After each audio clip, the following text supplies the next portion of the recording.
we put you in a bad enough mood to skip Panda Express. I told you I had the shepherd's pie. Oh, you did. I already made that. Tell me that. Yeah, you did tell me that. I'm like, we didn't get the invite. Let's clear something up then really quickly. I saw the pictures of you two. We had a great time. Yes. Tell him, DeMarco. We had a really good time. First of all, you and Morales in the Open, your beef is with Greg, not with me. Greg was the gatekeeper to these tickets. You said yes. You accepted. You're in this too. I'm not mad at that. Did you ask about us when you said yes? Let's not focus on what we're not focusing on.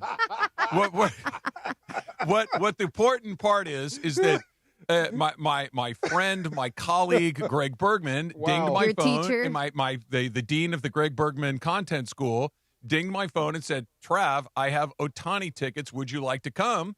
I went, "Of course I would. Sure, let's go do it." I did not. I was not the one doling out the tickets. I was the one offered a ticket. True. So go yell at Greg, not me. I mean, you deserve 30% of the yell, blame pie. I will take 2%. I will not take 2%. 30%. I will take That's 2%. low. No. You got to be more than that, right? A little bit more. He has no blame.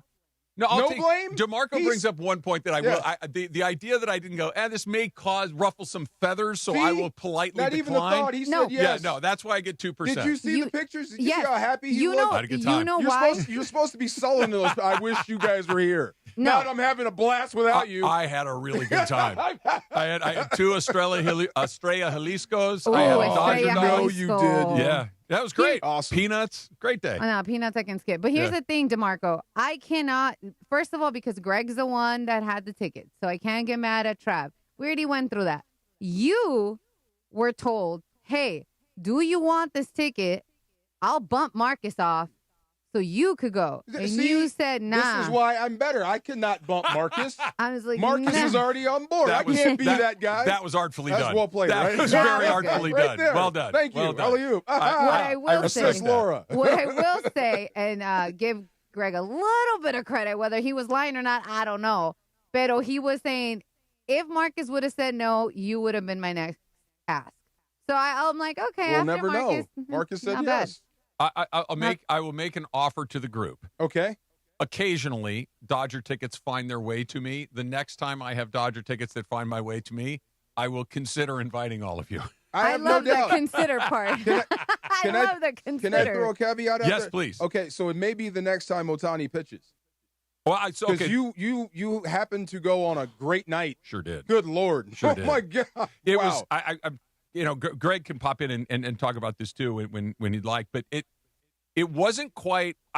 Laura, we've talked about this. Like, I've never been to a Dodger World Series game, so I don't know what that vibe is. But I've been to plenty of Dodger playoff games in my life, and there's an elevated vibe when there's a playoff game going on. Just the intensity, the importance, et cetera, et cetera. It wasn't quite that, but last night did not have a regular season vibe to it, and it sure did not have a middle of April season vibe to it. It was a full house or very close to it. It was Jackie Robinson night, which brings a lot of buzz and fun and all that kind of stuff. But there was an intensity to that game that felt different, and the only thing that was different is that Ohtani was on the mound exclusively. And killing it. If he never batted again and just did that, would you be okay with it? No. No? No. If he was that dominant? You mean on 90 pitches? Yeah, just. Oh, I thought you meant like we just turn him into a full-time pitcher. If he only pitched from here on out, but pitched like that every time, would you be okay with that? No. Here's the thing. If I had to pick between the two Ohtanis, I would pick the offensive You want the hitter. Ohtani. You get to see him every day. I would pick he plays 155 games as opposed to 30 games. I was just putting myself in that frame of mind, just watching him go out and be dominant. I'm like, if this is all I got from him, I'd be very happy. Oh, look, he's one of the best pitchers in baseball. Yeah. It's not like he's not an incredibly accomplished guy, but it's just the offense is on the same level. Like he's an A+ at both. But if you can give me 155 A+ or 30 A+, I'll take the 155. I think you just may have to sacrifice a little bit, Dodger fans, if he really wants to go after this Cy Young stuff. Because if you gave it away after 3 weeks, he'd be in the conversation.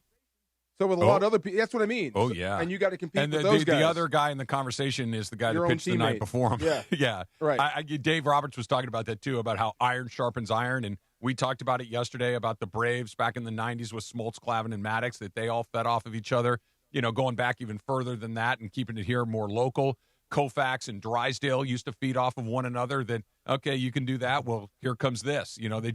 And it's the most healthy version of competition. There's no animosity. There's no, I want what you have. It's no, we're going to push each other to the highest possible levels. And there's no question in my mind that at least part of why Ohtani was as good as he was last night, other than the fact that he usually is he's trying to keep pace with his teammate. Yeah, you think? Yeah, right. I really do. Yeah, that's also good to have. But that's funny. If they're neck and neck in the Cy Young race, Yamamoto and Ohtani, it's like you can't crow about that if you're Yamamoto, because you don't do anything besides pitch. You know what I mean? Oh, hey, even though you're elite. Sit you down. Yeah. You don't even hit, bro. Just stop. Your uniform is clean. Yeah. Cool. You pitch 9 innings every night. Who cares, dude? How many home runs do you have? I've got 55. Wow. Oh, I would hate him. That's bananas. I would hate him and love him at the same time. That is absolutely great bananas. game. Great win. It was a lot of fun. The Pirates on the TV over your shoulder. The Mets are ice cold. Oh, my God. They're missing their best guy, but it was still incredibly impressive. Big time. They're struggling. They'll find it. It's early. They'll be all right. It's early. Yeah. I find it interesting how the Dodgers get so much heat for they're buying their way to a championship, right? Like, Did you see that number that came out today? I didn't. They see how much money they spent last year? Number one in base, and this includes tax and everything else. Like taking all of the calculations, they do the same calculations for every team. You know what their number came in at? Number one in baseball, $575 million. A lot of money, but you still got to play. It is 7x the lowest team in the league. You still got to play. It is more than the bottom 4 teams combined. But I'm sorry, No. Yeah. No, but it is a huge amount of money. We can't dispute that.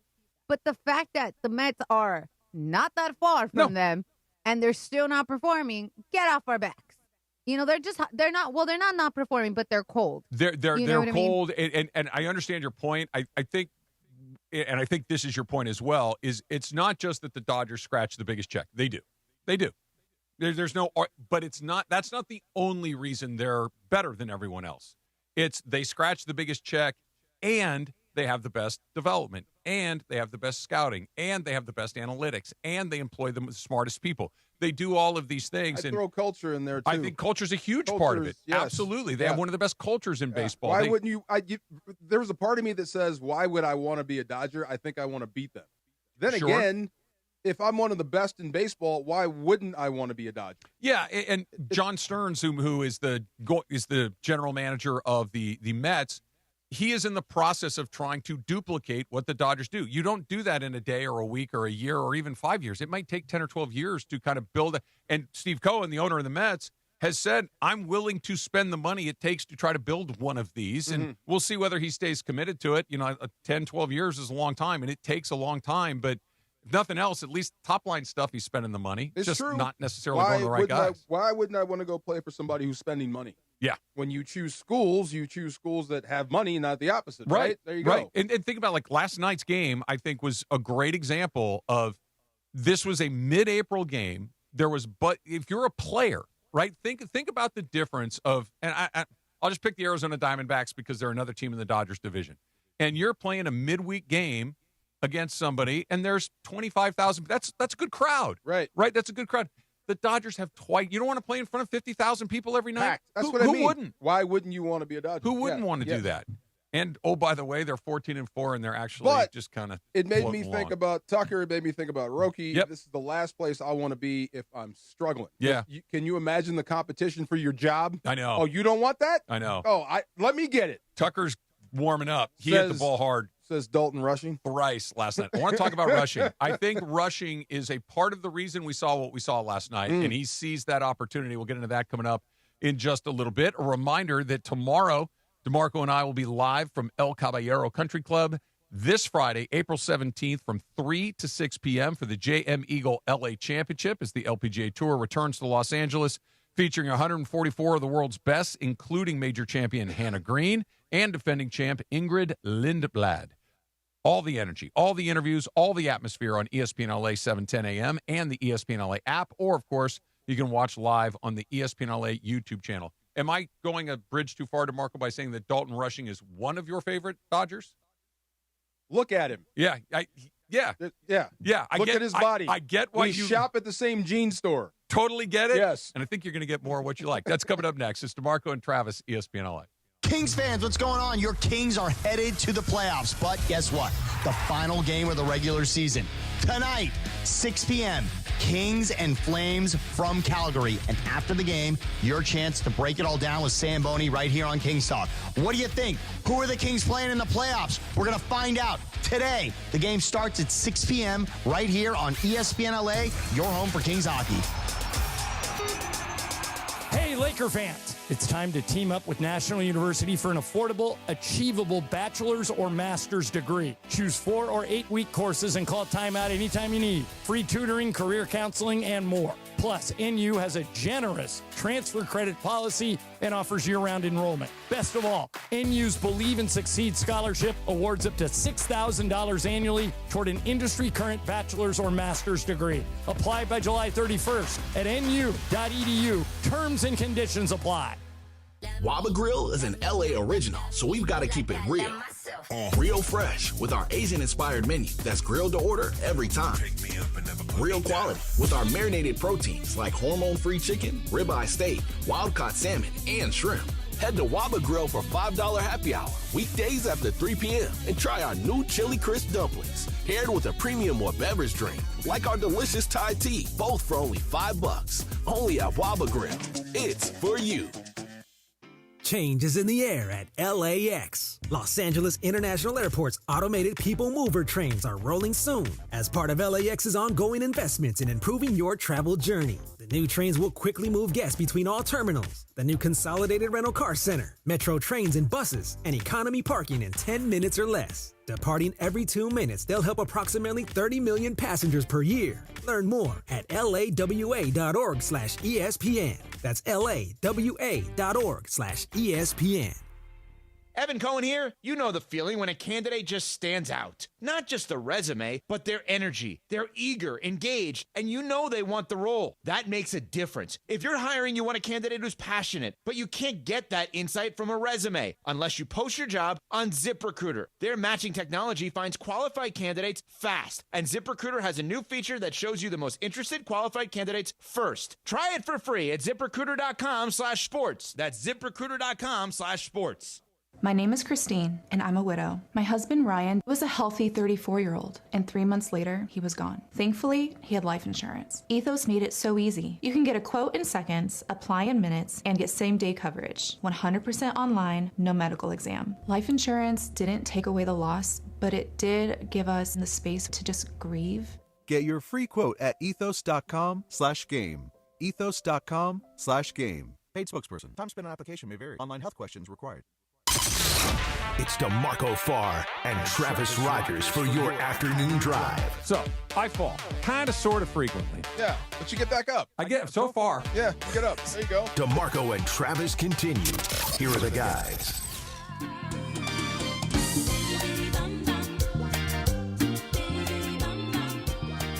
Interesting choice. Oh, that's probably for me because today would have been her birthday and it's Selena Day in Texas. Okay. Somewhere LZ is quietly weeping. Yeah, somewhere. Yeah, he was crazy about Selena. He Was did he cry really? on her birthday. Oh, yeah. LZ Granderson was crazy about Selena. Yes. He still is, by the way. The connect, how just the music Just gets a to him? fan. Okay. He's a fan. LZ's a real one. Yeah, he is. Yeah, he is. So, Laura, I heard you saying how you didn't know for sure whether I was talking about you for the next person after Marcus, right? Yes. To go to the game. Correct. So I have text messages to Jean to actually Receipts. prove this. Oh, wow. So she was I saying like, feel "Oh, you better." should go with everybody else." I said, "I'm gonna ask Travis to come." She's like, "Okay, cool." I said, "Maybe someone else from here, Laura, with a question mark." She's like, "Cool, yeah, that'd be great." And then I said, "Oh, actually, I should probably ask Marcus first." And that's what we did. But Honestly, so you were actually the before. second person. You were actually Does the that make second you feel person better or worse? after Travis. You know what? So I get along really well with Jean, so that's one of the reasons why. Not that I don't with Greg. We've gone to games before. You like going to games. I will say that the order of operations and the order of how it went down makes sense. Like, Trav, if I had tickets, I would probably be like, you would enjoy the game. Thank you. We could have, I would know that. And Jean, of course, should be number one regardless. She was. Right. And then the other one, it's like, Marcus, you do Blue Review. So it actually makes perfect sense. I joke, but that's cool. No, but it's in here in text message. I have proof. Well, gracias. It was a great night last night, not just because the Dodgers won, not just because Ohtani did what he did, which, he was just lights out like he typically is. There's a little wrinkle to it all. And I think the wrinkle, like we've been talking about, DeMarco, is that he only pitched last night. Let's start here. Do either of you guys believe the explanation that the Dodgers offered as to why he only pitched and did not take his turns at bat? He got hit 2 days prior and played the day after. No, Monday. I don't buy that at all. Nor do I. Greg? 0% of me believes that narrative. Okay. Laura, 0. You buying that? No, absolutely not. Does that not. even sound plausible? No, that's why it was a weird tell to tell, because it was one of these, that's what you're going with? Just say, you know what, we want to get him off his feet a little bit tonight. Fine. That's fine. I'd be like, cool. That makes sense. Yeah, it would make sense. Why can't you do that? I don't know. What am I missing? Dave doesn't like doing that. He likes to throw little wrenches in your thoughts. It was all right. It was it's unnecessary. I agree with you. Okay. Yeah. Okay. So we're all on the same page that there are other possibilities as to why they did what they did. Okay, check that box. The second box is it allowed Dalton Rushing to play in a position that is not available to him. The problem that Rushing has is that the guy that's in front of him is on a Hall of Fame trajectory and is still right in the meat of his prime. He's the best catcher in baseball. Yeah. And there's not a lot of at-bats there. Maybe there are a few more now than there would have been a year or two ago, just because you're going to try to get him off his feet. But Rushing finally got a few at-bats, right, going back to the road trip, tore the cover off the ball. He got at-bats last night. He had a double down the line. He had a grand slam in the 8th inning that broke the game open. And you wonder if just once in a while, if you're going to see a right-handed pitcher that take Ohtani off of the DH spot, put Rushing in there, or put Rushing in there to catch on those days, and just all of a sudden you're getting an extra bat in the lineup. You get Ohtani off of his feet a little bit. You get Rushing more reps, so he is more valuable to you the further you go. I don't think you do it every time because Shohei needs to keep up the muscle memory of doing both. But doesn't that make a lot of sense? It does. It's a good problem to have. It does make me wonder if things weren't going so well for the Dodgers and you had a situation with this. Will Smith is great. Rushing is a guy that you want to see more of. If you weren't winning, what would you do? To try to find ways to get more at-bats for him. Well, yeah, I think you'd still go with Will Smith more often. Well, here's the question. Who's really scuffling in your scenario? Because if it's a corner out, Tucker's not moving. Nope. Right? He's there for good. He's making $60 million a year. Is not moving. Paz not. If Teoscar Hernandez is the one who's not performing, you say, dude, let's see if he can play a little left field. He's kind of settled into his role. No, he had a home run. And I'm just saying that the problem is he can't play third base, I don't think. So, do we know that? I mean, maybe not. He played left field last year a little bit, so you can take Teoscar off his feet every once in a while. You find a way to put him in the field somewhere. You'll find a way to shoehorn him in. But do you think we might see more? One of the reasons to use Ohtani less is the DH, and I'm not saying like once or twice a week. I'm saying maybe 1.5 times a month. Works for me. Gets Rushing an extra 10 at-bats. So, yes, I think he'll do it every once in a while, but also I think you can find other ways to get him at-bats. I think especially with Will Smith being a catcher and playing as much as he does, he tends to, like every catcher, except if your name's not Cal Raleigh, that you tend to start to fade in that second half. So if you can just do that for him, good for him. Let him, it takes him off of his feet, so he can get out of a game and let Dalton Rushing catch just like 2 to 3 times a week. And probably 2 is the right answer, but maybe every once in a while it's 2 most weeks, 3 1 week out of the month, and then get him a little more at bats. I think it's 2 tops because the problem is the only other place you can put him if he's not going to. Smith and Ohtani are 2 of your 3, 4 best offensive players. I mean, Rushing isn't. Like just purely as good of a prospect as he might be, Ohtani's your best offensive player. So you're not looking to not put him in the lineup, right? So if he's not going to DH on the days he pitches, you're instantly worse offensively because he's your best guy. Rushing can backfill it a little bit, but Rushing, as good as of a start as he's off to, is not as good as Will Smith is offensively. So there really isn't a natural way to get him DH at-bats. Yeah, and that's what I'm saying. Like the DH at bats, I understand where you're going with that, and like letting him come off, Ohtani off. You just want him to play as often as possible because no matter what, if Will Smith is in or Dalton Rushing is in, if Ohtani's in, you feel better one way or the other. Mm-hmm. So because he's going to be a good offensive player, I just feel like Dalton Rushing is playing at such a level that he is hot right now. You need to be able to find those at bats for him. So let Will Smith just rest his knees a little bit. I think that is a incredibly useful hidden benefit is that Smith gets a little fresher as the season goes on. But here's the biggest rub of it, I think. The reason that Ohtani cannot just become a pitcher on the day he pitches, and we're just like, last night clearly worked. The offense scored runs. He was brilliant. You're going to want both in the postseason, and he's got to do both during the regular season. So he's with what it feels like and muscle how it works. memory. Yeah, all of that stuff. That if you just said, hey, we're just going to use you as a pitcher on the day you pitch it, then all of a sudden October rolls around. It's like, oh, by the way, we need you to do both tonight. It's a big ask. It's way too hard to do, and he's done it. He always has. I think what is it? Since 2021 was the last time that he pitched and didn't hit. Mm-hmm. So it's been a long time because he's already used to doing it that way, and just keep doing that because you need his offense no matter what. So I don't know if taking Ohtani out is going maybe like once every 3 months. I think it's every 2 third months. or fourth start. Yeah, I think that's which is probably once a what month. it is. Yeah. I think once in a while you throw Rushing in there. And also, I think you can. These are the most champagne problems in the world. In the history of the world. No, but also, I'm thinking of him and this Cy Young thing. Yeah. Like, I think to do it, you're going to have to take days off to pitch. I agree. Just to lock in. So, and it's going to cost you because you can't do this in the postseason. So at some point, you're going to have to give up on it, so to speak. Or the Cy Young? Yeah. You're going to have to sacrifice something as you get closer to the postseason, or lock it up before you get there.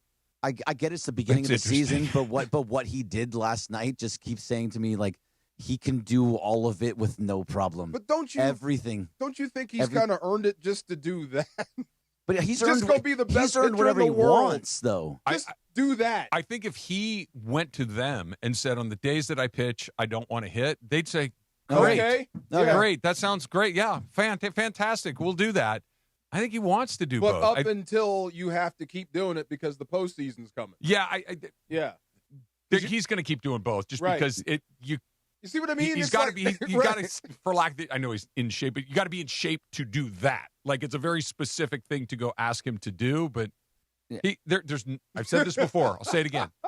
There's nothing on a baseball field that I don't think this man can do. So not a single thing. No, we joked last night that this is what he's going to win the Cy Young this year, and next year he's going to be like, you know what? I'm going to pitch and play right field, or I'm going to pitch and play first base. Let me ask you something, and I'm not even being funny when I say it. He'd probably be a Gold Glove level right fielder. No, you see the way he runs. You see the way he throws. Like, why wouldn't he be? He would be. Have you seen the videos of him in Japan? That's what I'm saying. Gunning guys down from deep right field at third base. The dude's got a massive arm. Obviously, he can be a Gold Glove level right fielder if he wants to be. I'm not. He's perfect. This is going to sound field. ridiculous. Who cares? This is, and they would never do this. You actually can't do both things, but that's fine. He could catch. There's nothing. Of course he can. When it comes to baseball, it's like, catch. of course he could. Travis, he can't give me catch. one reason why do this again. Don't do this again, Why not? DeMarco. He can't catch. Why not? Because he cannot catch. Give me a baseball reason why he I've wouldn't never be able seen to him do it. It's impossible. He can't be good at everything. Everything he's doing is impossible Next, until you're he to tell me started he can doing manage and ump himself. Like honestly, if he tried to do it, he do might you think be that he able to. wouldn't be able to do it? But I do think just watching him pitch, it's a shame that you just can't focus on that because I think you have a chance to be one of the best. So there was a moment pitchers in the game. There was a moment last night where what inning was it, Trav? With that he gave up the run. I think that was like the fifth. Yeah, the fifth inning. So in the fifth inning, he gave up a double that scored a run, and after that hit, he was so mad that he just threw 4 straight 100 miles per hour fastballs. Blew away Tommy Pham. Bang, bang, bang. Done. And then Francisco Lindor. Boom. Another one. And he just lined out. He was mad. You guys are greedy. You cannot score on me. You're greedy. Let him pitch. It was extra. It was. He almost took offense to it. Yeah. Like it was almost like, you don't get to do this to me. Yeah. Like, you don't get to hit me. That's not what we're here to do. You're here to let me mow through you. I had zeros for my ERA, and now there's a 5 in there. I get the same vibe from Yamamoto. You don't get to do this to me. 100%. Yeah, you don't get to do that. 100%. All right, very excited to talk to our next guest that's going to come up here in just a couple of minutes. Kenya Barris, who is a television producer. He just produced a new documentary about Jerry West that's getting ready to be on Amazon. He's going to join us here in just a little bit. But first, let me tell you about our pals at Rotolo Chevrolet. My friends, my longtime partners here at ESPN LA, years and years I've been telling you about Rotolo Chevrolet, and I'm so happy and so honored to get to do it because I believe in these guys. I trust these guys because they have treated me like $1 million, and they're going to do the exact same thing for you. And that's just not me telling you that. That's me knowing that because they've won Dealer of the Year 14 years in a row at Rotolo Chevrolet. It is Mike Capozio's goal to make sure that you have the experience of a lifetime when it comes to buying your next Chevy car or truck, and he nails it every single night, every single day. They make sure that it's transparent, courteous, upfront. You feel great about your purchase at Rotolo Chevrolet. Why do you think Mike's dancing on TV all the time? He's in a good mood. He knows that you're in a good mood. Everybody wins at Rotolo Chevrolet. So come see for yourself what all the fun's about at Rotolo Chevrolet. Right off the 210 freeway, Sierra Avenue exit. Can't miss it. All the Chevy cars and trucks that you can think. And if all that sounds great, but you don't live in Fontana, we got you covered. RotoloChevy.com. ROTOLO. RotoloChevy.com. And whether you go in store or whether you go online, make sure they know that Travis sent you in to Rotolo Chevrolet. It's almost Earth Day, and that's when I like to grow things like pansies. And money in my pocket at Morongo. Now your top reasons to visit Morongo. Rewards members get a free Earth Day reusable utensil set the 22nd while supplies last. Number 2. We're giving away a Polaris Razor Pro R Ultimate April 30th. And the number 1 reason. Pool season is on. The Oasis Pool and Lazy River are open. Party in the cabana. Morongo. Good times. Pizza Hut is bringing the heat with their new hand-tossed crust. Crispy and golden on the outside, soft and fluffy on the inside, finished with buttery garlic parm seasoning in every bite. And right now, grab a large pizza with any 3 toppings for just $11.99, delivery or carryout. When you're hungry for big flavor, keep the Pizza Hut coming with the $11.99 large 3-topping deal. Order now at pizzahut.com or download the Pizza Hut app. Limited time offer. Additional charges for extra cheese and toppings, stuffed crust, and original pan. This is a special notice to U.S. taxpayers owing $10,000 or more to the IRS. Tax Relief Advocates is urgently notifying taxpayers that tax relief initiatives are now available that may significantly reduce or eliminate what you owe. If you're afraid of an IRS lien, levy, or wage garnishment, don't lose hope. You can now take advantage of these current relief programs to end all collections, reduce the amount you owe, and resolve your tax problem.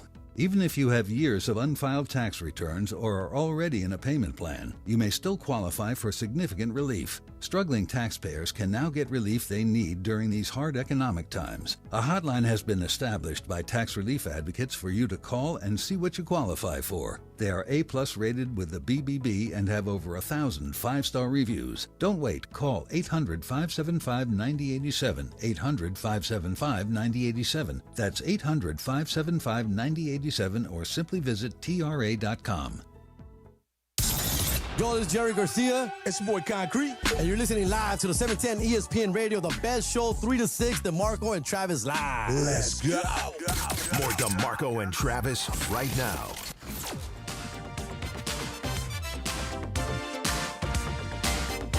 I don't know what Sussudio means, but I love it. Yeah! Kind of a banger. All the time. I used to try to play this on the drums.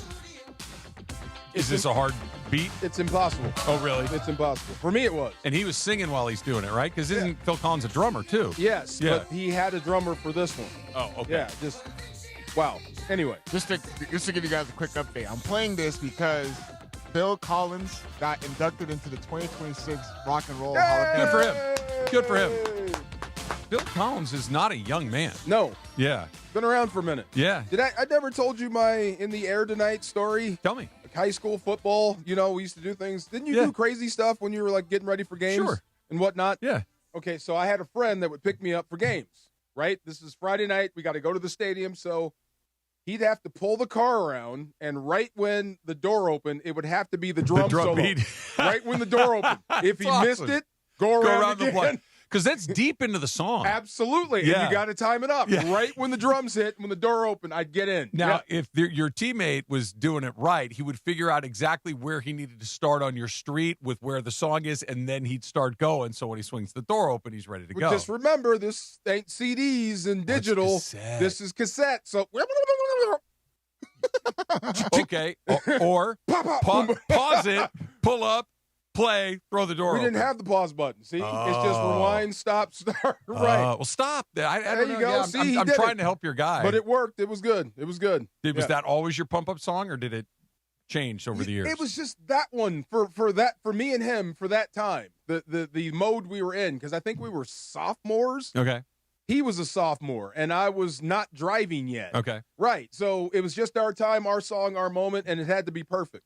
And the one time it did, we both killed. You kicked some ass. We kicked some ass that day. Yeah. So we have to do this every time. Mine was not music related, but I had a very similar thing. Like it just happened. My dad took me to school one morning, and we stopped at McDonald's on the way to school to get breakfast. Okay. Yeah. I had 2 sausage McMuffins, a hash browns, and a Coke. We had a game that day. Played great. I'm like, guess what we're having before every game that you play? You kick ass. Absolutely. Okay. Do you want to apologize to Dwight Howard now? What did he do? He used to bring McDonald's into the locker room, and Kobe couldn't stand it. See? Yeah, I can see where that would offend Kobe, but I'll be honest, I'm kind of on Dwight's side on this one. If it works for you, do what you got to do. Yeah, I get that that's not probably the best nutrition for long-term success. Right. But if it's working, what are we messing with? Same thing. You got to throw the grape jelly on your. I'm telling you, You got to stop with that.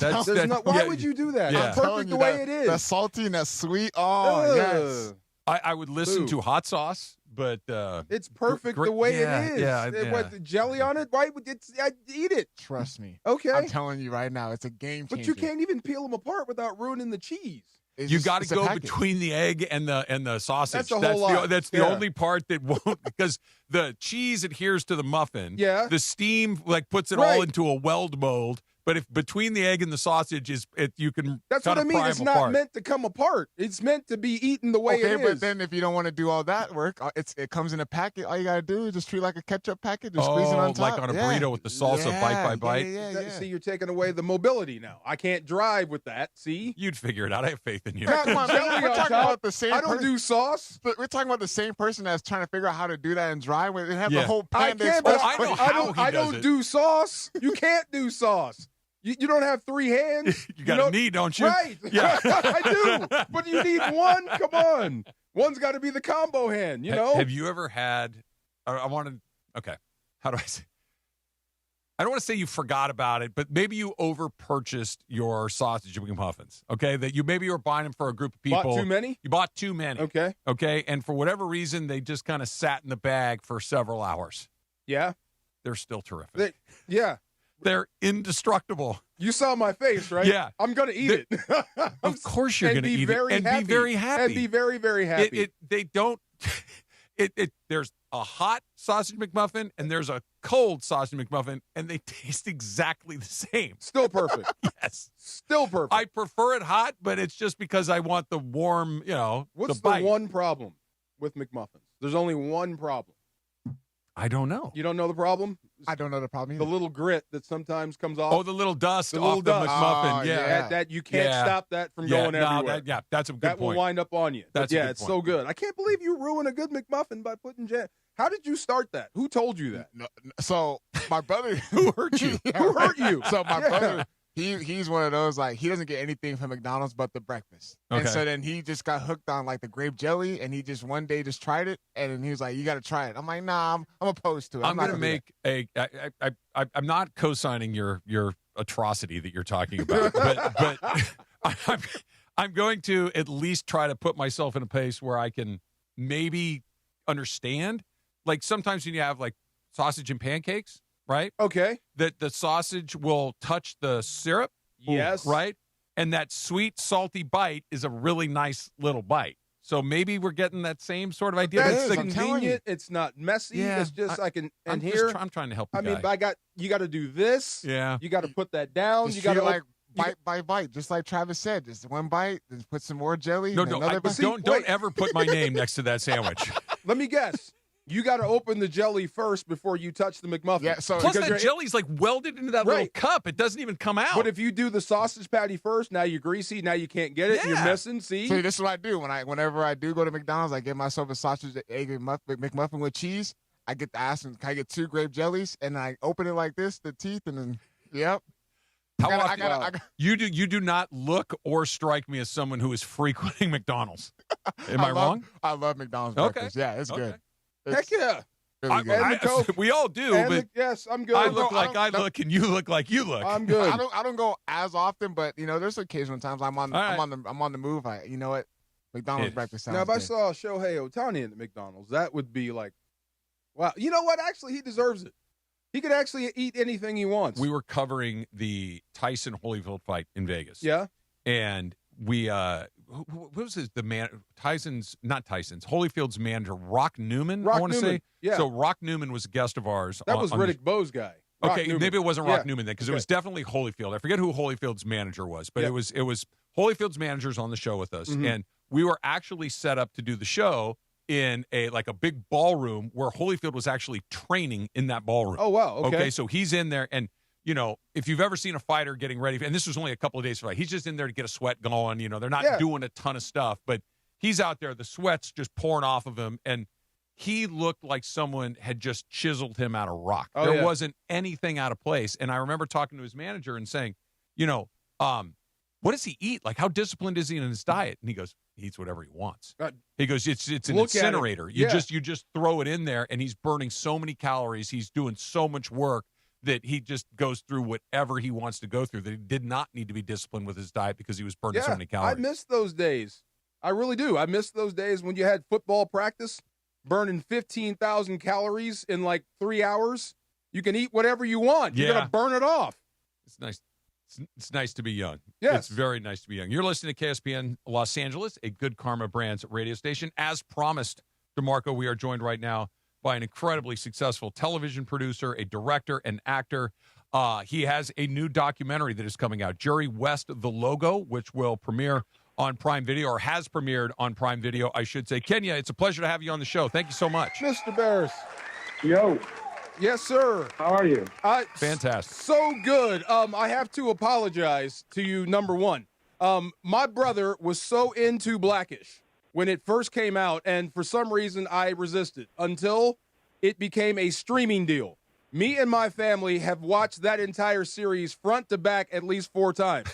We love that show to the point where we go, shh, Mom, Daddy's working. We do this in our house every day, frequently. You have to tell me, are you Andre Johnson? Did all these stories come from you? Are you that guy? They did, bro. That was my life. Yes. I mean, Anthony is absolutely Anthony, and he's a beyond talented, but that is absolutely straight from my life. So much so when I used to watch it, I used to tell the kids before we watched it, I would pause and be like, oh, I forgot to tell you guys. This week is about... Well, then one more. Then who is Rainbow in your life? Because I love her. That was my wife. She's a doctor. She's an anesthesiologist. She's mixed. We have 6 kids. Yeah, it was my ex-wife. It was based on. Well, congratulations. You've made me Charlie now. Thank you very much. So, Kenny, when you were sitting around the dinner table, you just taking Charlie notes? Is absolutely Deion Cole. So you're at the dinner table. You're just taking notes. You're writing. Okay, here's next week's show. Here's the show after that. You just writing your life down, or what? Bro, you have no idea exactly how right you are. That's exactly what happened. Wow. Do you know he loves? Do you really love shoes that much, Jordans and whatnot? If I could move this thing and show you, yes, bro. I'm too old now, so now I'm general release. But during that time, those 10 years, I was on every sneakerhead app and trying to get every free drop I could get. Yeah, I was spending way too much and kissing way too much butt to get shoes. Okay, so at the very top, how many pairs of shoes did you own when at your most? I don't know, maybe 400 or 500. Wow. My God, I love it. I'm deeply impressed. I love it. I was, if you're watching us on YouTube, I was impressed with the background that Kenya's got going on in his shot right now. Now I'm more impressed with the shoes. That's quite a setup you got there. Yeah, the shoes are. I had to sell the shoes to get this background. I bet you did. I get. You had to make a movie, yes, sir. As well. Jerry West, the logo, has premiered on Amazon. Why did you decide that you wanted to make a documentary about Jerry West? I mean, Jerry West wanted to make a documentary about Jerry West, and I got a chance to do it. And I was beyond blessed. You know what I'm saying? A lot of people wanted to do it. He met with people, and we hit it off. And for some reason, he made me feel seen, and he saw me and let me, tell his story. And I could not be more thankful that I got to be a chance to do it. But I think the real reason, the motivation, a lot of it behind it, is I think the portrayal of him on Winning Time, although I thought it was an entertaining show, I don't think he liked it. Obviously, that's a well-known thing. He was, really against his portrayal in that show, and I think it made him say, I want to tell my story. Kenya, obviously, you're an LA guy, born in Inglewood, and worked in this business for a long time. Sports fan. Did you know the whole Jerry West story before you started working on this project? Did you learn things as you were going through it? What about Jerry did you know at the end that you didn't know at the beginning? Oh, so much, man. I knew who Jerry West was, and I was a fan. You know what I'm saying? I knew that he was the logo. But when I got this project, I read his book, and his book was what made me personally really want to do the doc, because it was so just completely unflinching and honest. And I was touched by what he did. And then realizing what he did as a GM and the accomplishments he has as a player, I always, as a sports fan, knowing that this dude still has the highest playoff scoring average in a series with no three-point line is crazy. And he did that he was doing that with all mid-range jumpers. There was no dunks. It just was pure game. So, as a sports fan, as a player, I was a fan of his, but I will say I think that I'm willing to have an argument with anybody if you tell me a greater GM in any sport than Jerry West. Well, I got the bio. It says it's not just basketball. It's about failure, leadership. It's about personal struggle. And that's when you said putting you guys together. That's a huge deal, man. He's trusting you with his life story. Like you said, it was put out, and it was very entertaining. I kind of liked that character, but it was a character. But to trust you to tell his true, authentic story, that's got to be a big deal for you. Bro, it was beyond a big deal, because it makes, everybody has that moment where you feel seen by somebody.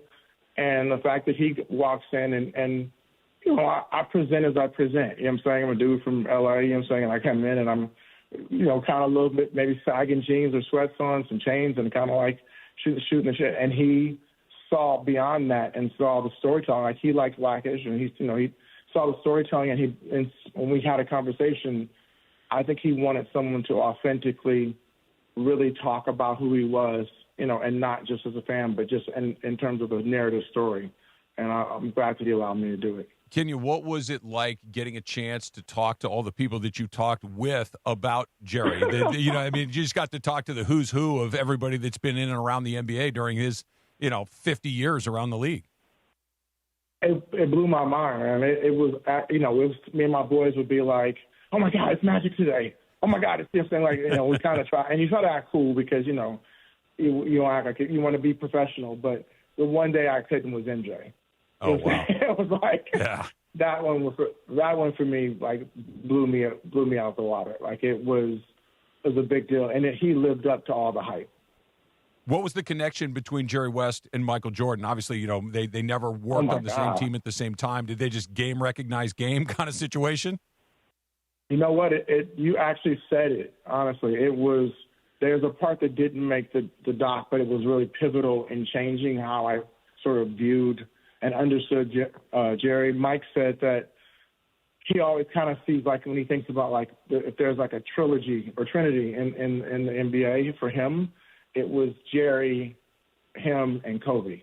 And when he said that, I understood who Jerry was completely different. They were very close friends. They said they would not bet on the golf course against each other because they were too competitive, and they wanted to stay friends. But Mike said he would often call Jerry for advice. He said the way Jerry played was not exactly how he played. Literally that cold, same way Kobe played, that coldness on the court. It was business. They left it all on the court, and I feel like that's what Jerry did. That's what Kobe did. And when he said that, that same thing translated into their personal lives and and how they sort of attack business and things like that. I got it. I got chills in talking to Mike. You know, it's fun. I was thinking like that might be what's missing in the NBA, that assassin mentality, that competitive. But I'm like, wait a minute, it's actually here. It's just in San Antonio. Yeah. It may be a 7'5" dude named Wemby. You know what I mean? That wants everything. I want everything. All championships. Real quick, going back to Blackish for one more second, because I got to know. Okay, who was Diane? She's my daughter, Lola. She scares me. Like, seriously. Like, she is terrifying. She scares me. She was the kind of kid who I would sit down on the couch and try to watch stuff with her, and she just kind of stare at me, and I just be like, okay, I'm going to go. And I'm dying to know, when I told my brother that you're coming on, he said, you have to ask him what was up between Diane and Charlie, because we never found out. You never told me. You want to hear something crazy that I've never even had a chance to talk about that? They created that on their own. Really? And then we were on the thing, and literally Dion, who's super funny, said Diane, and Marseille, who's just an unbelievable actor, back said Charles. And no one else had called him Charlie. His name was Charlie. Charlie Telfie was his name on the page, and she picked up on it immediately. And I was like, oh, this they're enemies. And we literally wrote to it from that point on. Every episode scene, they would work it in, but they would never tell you what it was about. I've seen the show. I'm well aware of it. Yeah. Know. Thank you for that. That's great. Diane. Charles. It was like they had met before and had some shit that went down. Had something going on that we didn't know about. No doubt. Yes, sir. Kenya Barris is our guest. He is a producer, a director, an actor, and he's the director of a new documentary on Prime Video, Jerry West, The Logo, which was just very recently released. You know, take me through the process of him coming to you, Kenya, and saying that he would like you to tackle this project, and you starting to put it all together. And then, obviously, you know, we lost Jerry not that long ago. Mm-hmm. Did it change anything during the process of making the documentary? I mean, for me, massively, if I'm going to be honest with you, because, you know, if me and you sat down and we're like, let's do a show and a documentary about your life, it's me and you sitting down doing it, right? And we're going to talk. But once, if something unfortunate were to happen to you, it becomes not yours anymore. It's about you, but it becomes about your family.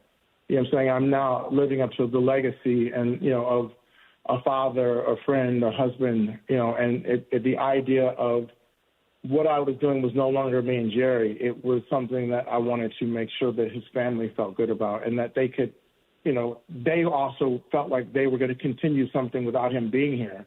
They wanted to make sure if they were going to do this, they had no reason to do it, but if they were going to do it, it was going to be done in a way that felt like you know, something that they could sign off on and that their dad would sign off on. You know, as a filmmaker, okay, so you're covering athletes, you love sports, we love sports. Sports have a clock and a scoreboard. By the end of the clock, you know who won or lost. When you're making movies, making projects, how do you know when you're done? How do you know when I've got it?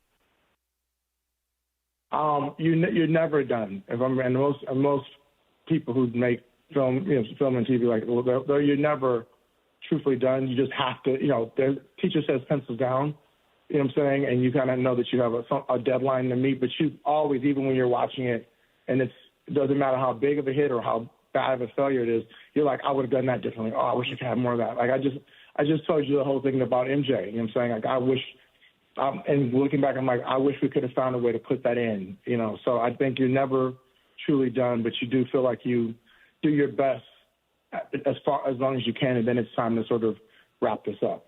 Kenya Barris is our guest here on the DeMarco and Travis Afternoon Show. He's the director of the new documentary, Jerry West, The Logo, on Prime Video. And, you know, this goes back years and years of stories of Jerry and his competitiveness and his inability to just watch Laker games when he was the general manager, that he would get in his car and he would drive around and he would just make him literally sick to try to watch these games. Did you get a sense of that spending time with him? And was it as intense as all that? Because sometimes when you hear this stuff, you know, it's like, okay, they're telling us a good story. They're making it compelling, so we'll all pay attention. It was that deep.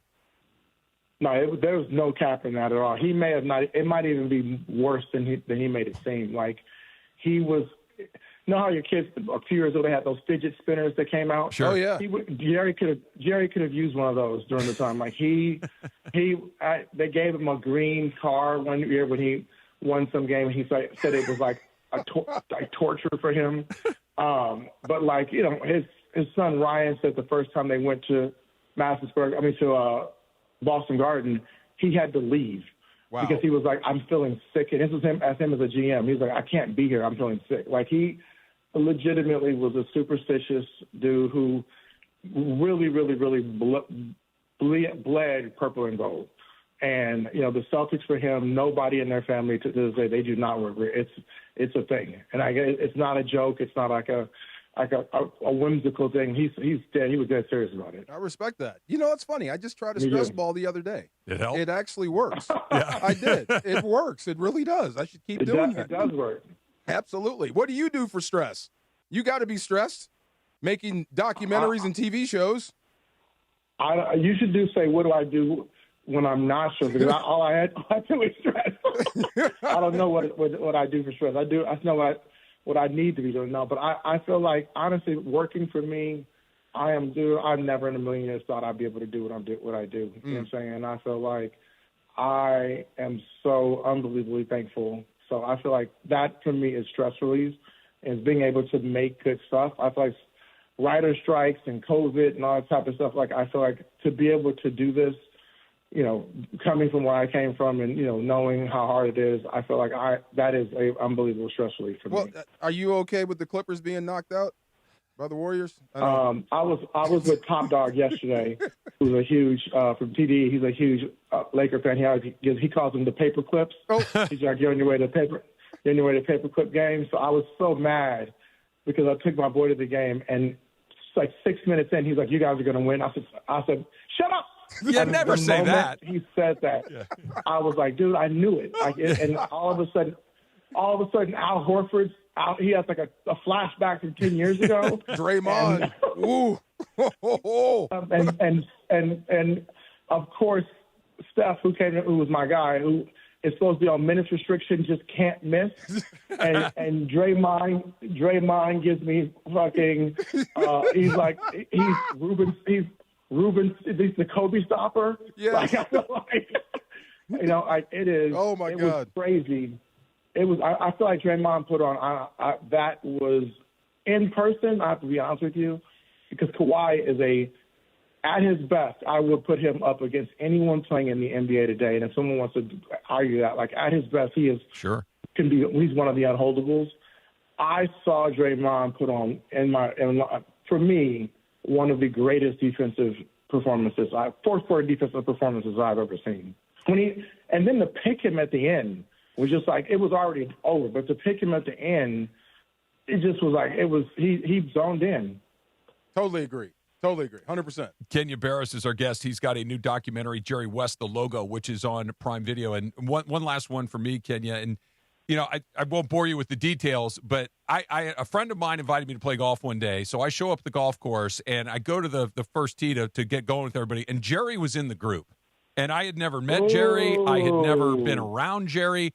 And I could not have been more intimidated in my entire life because, A, it's the logo. You're standing 4 feet away from him. He's big. And I knew that he was a really good golfer and all these things. And it took me a good hour and a half, a couple of hours to kind of get to the point where I was at least moderately less terrified. I don't know if I ever got comfortable, but I became a little less terrified. Did you, and obviously you've been around a lot of famous people. You've had a great deal of success in your life. Was there any of that with Jerry, an intimidation factor just because of who he is and what he had done? At first, for sure. You know what I'm saying? At first, for sure. Because Jerry has he has a statesman, like, you know, face that he puts on. He's an ambassador of the NBA, and, you know, he's been so successful, been around so long. But once you get to know him, dude, he's one of the funniest dudes I've ever talked to. You know what I'm saying? Like, he is just like a dude's dude. You know what I'm saying? And he can be charming and polite around your kids and family, and then when you get around him with the guys, he says some shit that you're like, you immediately know, like, he's cut from the same cloth. He's not a different cloth, and he talks more shit than anybody, especially the card table on that golf course. Everybody was like, you do not want to go and have a bad day with Jerry on the golf course. There was a moment when we're done and we're sitting in the grill afterwards, and he starts telling some stories, and everybody's laughing and everybody's having a good time, and it was just terrific. And I'm just sitting there with my mouth hanging open, just saying, this is the best 5 hours I've ever had in my life. And he looks at me and he goes, now, you can't tell anybody any of this stuff. And I'm like, oh, no, I never have. I've never told anybody any of the stories. But to your point, it's like when you got him in a very social environment like that, he was the most entertaining guy in the whole room. It was extraordinary. Everyone who knows him, that's why, and getting people to come out, these docs are all hard. You know what I'm saying? But the reason it becomes hard is because you're not paying people for these interviews, right? Yeah. So when you get people to come out, you have to get their schedules. These are really, really hard, real hard schedules. These aren't just people saying them. These are people who are some of the biggest names in the world. You would be shocked at how quickly people said yes and made it work. Wow. To come out and speak to him, speak on him. And this is why he was here. This is before, I think people wanted to come out and speak about their times and their experiences, because it's, they say a life lived is only as good as what you do for others. You know what I'm saying? The impacts you have on other people. And you really see how much of a life you live when you see people drop what they're doing and notice that every single person had an impactful story about Jerry West and how he changed their life or what he meant to them in their life. So, it kind of was like, for me, I made me really kind of thinking, I hope that, when my time comes, because that's one thing none of us are getting out of this alive. You know what I'm saying? So when my time comes, I hope that people can have some kind of stories about how I impacted their life. Jerry West, the logo, is streaming right now on Prime Video. Kenya Barris is the director. Kenya, it was a real pleasure. Thank you so much for coming on with us. I really enjoyed it. Man, you guys, I'm a fan. You guys, like me and my brother, just so much. You guys we listen and we love both of you guys. So thank you for having us. Thank you, sir. Tell Pops I said hello. That made my day right there. That was great. My man. Thank you, Kenya. Yes, sir. All right, take care. That was fun. Yeah. I knew he was a Clippers fan. Did he just tell us that he listens to the show? That's what he said. Right. I heard that. He said they enjoy both of you. Yes, there you go. Big fans. There you go. I got nothing for that. Well, we're moving on. That's awesome. There we go. This week, Trav, you had Joe Coy laugh a little bit on one of your. Hey, and then, right. See, ball knower. I saw Ohtani do Ohtani stuff. Wow, pretty great. Well, that's the only knock on the record this week. Yeah, there's that whole thing with the ticket. I know I've told the story on the air more than once, but you would not have believed how nervous I was when I got to that golf course and saw Jerry West standing. No, I believe you.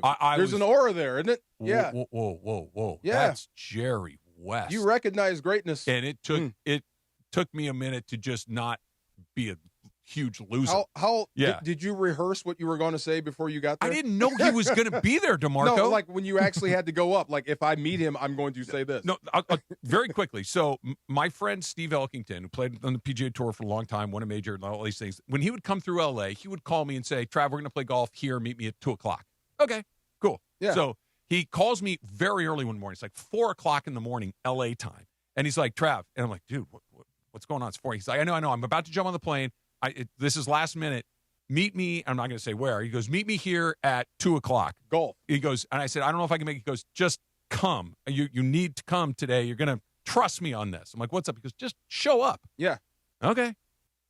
I get there. They're like, and oddly enough, I was doing my show, so I was going to join them when the round had already started. So by the time I got there, they were, I think, on the second green of the third hole. I think it was the third tee.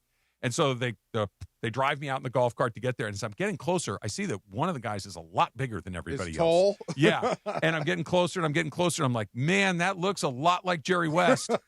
And then I'm like, oh my God. Wow. That's the logo right there. That's crazy. Yeah. What'd you say to your guy? Like, dude, I'm like, you couldn't give me a heads up? little bit of a heads. He's like, yeah, how about that? I told you you'd want to come. That's awesome. He's like, he's cool. I'm like, yeah, I'm sure he is, but I'm terrified. Was it cool, though? It was amazing. There you go. It was absolutely amazing. Wow. I can't Jerry wait to West, see that. the logo on Prime Video streaming right now.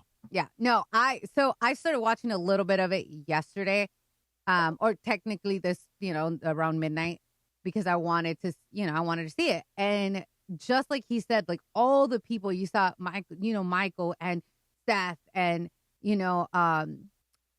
just like Pat Riley, like there's so many names that I was like, oh my God. Not that I was like shocked because obviously the logo. Right. But to his point, to do this, the scheduling that you have to just kind of maneuver to get everybody to do this, that's crazy. So the fact that everyone's like, yeah, man, I'll figure it out. We're just going to do it. Yeah. It's a testament. Wasn't that Pedro Pascal that played him? No. Who played him in the Showtime? It was Jason Clark. Jason Clark, excuse me. Wrong guy. Yeah. Was it that bad? It was not particularly complimentary. It made him look like an absolute unhinged lunatic. That wanted to win. He wanted to win, but sobbing in his underwear on his office floor. It was a lot. Okay. But it didn't make me think less of him. It's pretty much what I thought. Jerry hated it. Like he didn't want that part out? It was a tremendous exaggeration of his emotional state. Jerry was a very emotional person. Yeah. But this made him look like a psychopath. It made him look like an unhinged weirdo. Okay. I wouldn't be surprised, like, if there was ever a Mamba documentary, like you actually got to see what he was really like and competitive. Yeah. I bet there'd be some stuff to be dang. But this wasn't a documentary. This was a dramatization for entertainment purposes. So they made him even more unhinged. Oh, okay. It didn't turn me off to Jerry West. No, me neither. I loved the show. That's what I said. I loved the show, but I also had my eyes open. Like, I get that Jerry had some deals. We all do. But they made Jerry look crazy.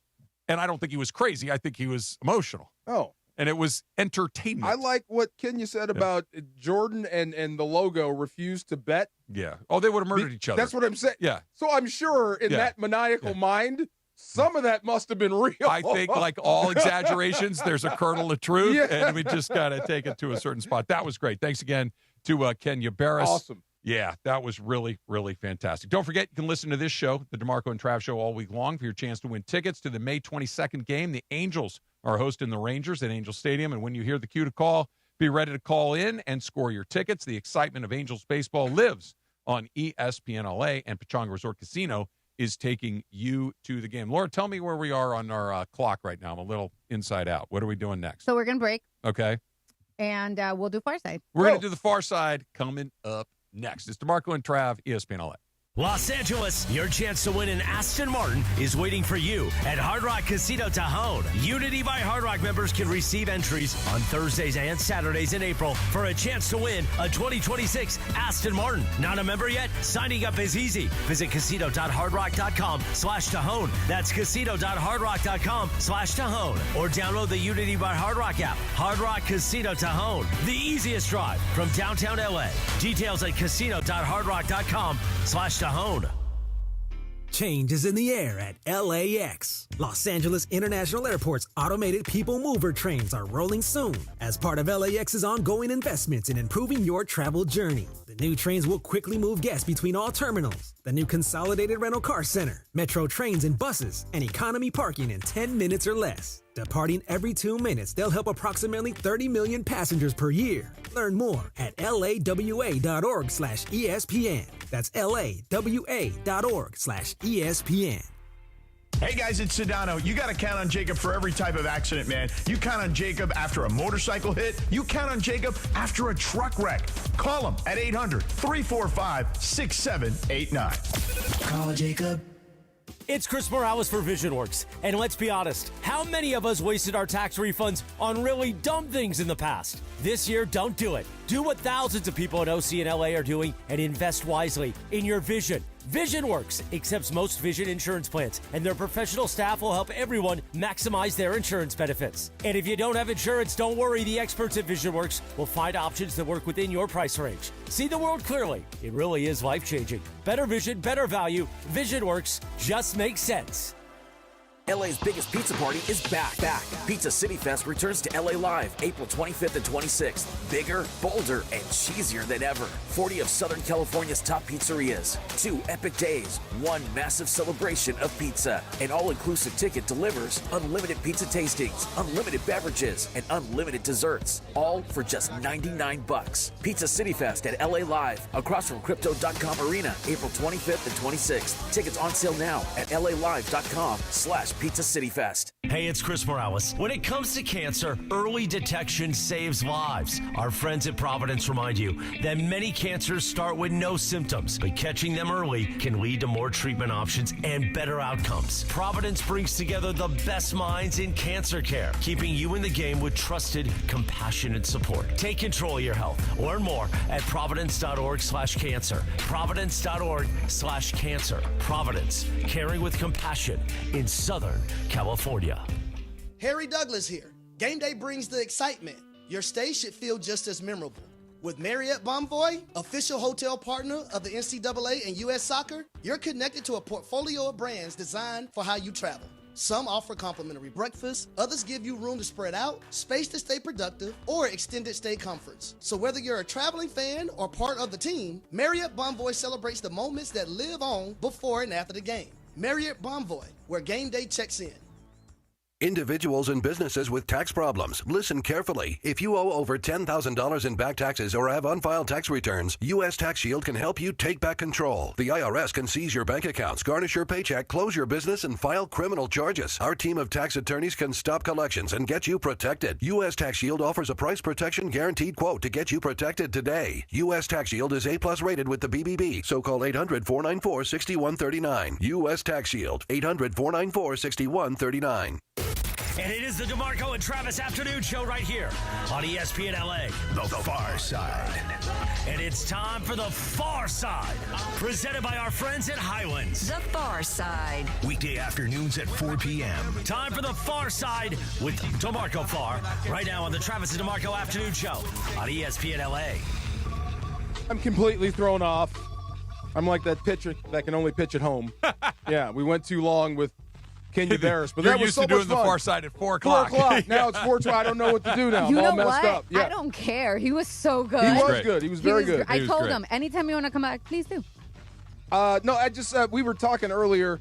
Where's DeAndre? I can't see him back there. Yeah, you were watching the doc on the Jailblazers. I was, yes. The Portland Trailblazers. Yes. Of the 2000? 2000, yes. Yeah. Stoudemire, Bonzi Wells. Who else was on that team? Rasheed Wallace. Darius Miles. Darius Miles. That whole group that we kind of take for granted because we kind of lived through it. Sure. But every team had an identity, and that was theirs. That was theirs. The Jailblazers. It was like somebody was getting in trouble with the cops like weekly. Yeah. But they were good. They were winning. They were a problem in the postseason. Yeah, they were a good team. Yes, that's why they had a name called the Jailblazers. Yeah. But it just reminded me. And you were talking about dress codes and whatnot. Yes, for and sure. we were getting into that discussion. And it's you were free to be you, right? And then David Stern kind of put the kibosh on it, right? I remember that era. And I'm sure it seems like it's great to be you. It's great to express yourself any way you see fit until it starts to embarrass you some. You know what I mean? And you wish some guys would dial it back. So I guess without being there, that was the struggle. It's like, how do you want to be portrayed? Do you want to be portrayed as this, or do you want to be portrayed as that? Because the other side of that was Michael Jordan, who was dressed to the nines, looking like, I mean, he's in a suit. A suit. Yeah. I mean, clean, perfect. Yeah, go ahead. So I don't want to spoil it for anyone, but they elaborate on that as far as Michael Jordan and as far as Magic Johnson, how they dressed, and then they go into the Trailblazers in that era with them, Rasheed Wallace and Bonzi Wells and Damon Stoudemire, and how they dressed, because remember, that was in the Iverson era as well. Right. So the clothing that they were wearing wasn't Armani. Well, yeah, No. it was not what David Stern was looking for. No. But I mean, you should dress like a professional. At least that was the prevailing thought back in the day. Well, it's like anything else. Here at 710, we can kind of wear whatever we want. Yeah. But if there came a point where all of a sudden they're like, hey, listen, we want you to wear a collared shirt. I'm just making something up here. Yeah. We want you to wear a collared shirt every day. Okay. Okay. Like, if that's what you want, I can choose to do it or not if I want to work here. But Right. like, all right, I'll do it. Or you can be as sloppy as you want. I mean, that's the thing. It's just how you want to carry yourself. But I mean, you had, and this is when role models actually counted. I don't think we have actual role models anymore. We don't expect celebrities to be role models. But back then, we did. You were held to a higher standard. So, do you want to be this or do you want to be that? That's just how it went. That's so crazy that you say that. It's so because is it like in the documentary? It's in the documentary. Okay, yeah. Well, I do know this about role models. It's tough. It's pressure filled, and they will let you down. And that's the thing. They will. What do they say about meeting your heroes? Never meet your heroes. Be careful. Hashtag Usher. Be careful. Okay, without going in too deep. Tommy Lasorda. Okay. I'll go deep. I'll go right to it. Was it really disappointing? Yeah. It was sad? Yeah. Yeah. Okay. Yeah. You, Laura? So, not my hero or idol, but I was a huge fan of Usher. I've said this before. Oh, He's that's a right. complete jerk. Yeah. Yeah. It was Jerk. Tommy. I still am a huge Dodger fan, and Tommy was Tommy Lasorda. He's the manager of the Dodgers. I can't wait to do it. It's like, ooh, man, that wasn't what I was expecting. Yeah, it's weird. Yeah, It's weird. it was I a know. lot. It was a lot. You? Yeah, my idol was Kobe growing up, but unfortunately I got the chance to Yeah. True. I mean, I think Now- that would have been great, though. It can also go great. I got to meet George Brett. I got Yes. to meet Nolan Ryan. 10 out of 10. I got to meet Howie Long. Yeah. I got to meet Deacon Jones. Yep. Hog of Heaven. Yep. Yes, and I hope I have never let anyone down. Yeah, I mean, I hope. Yeah. Even in some of my worst states, coming Yeah, out of restaurants or bars. We all have bad days. I'm just saying. Yeah. I hope I Yeah. wasn't that I bad. just got to make sure not to play the Eagles fight song. That's all. See, there you go.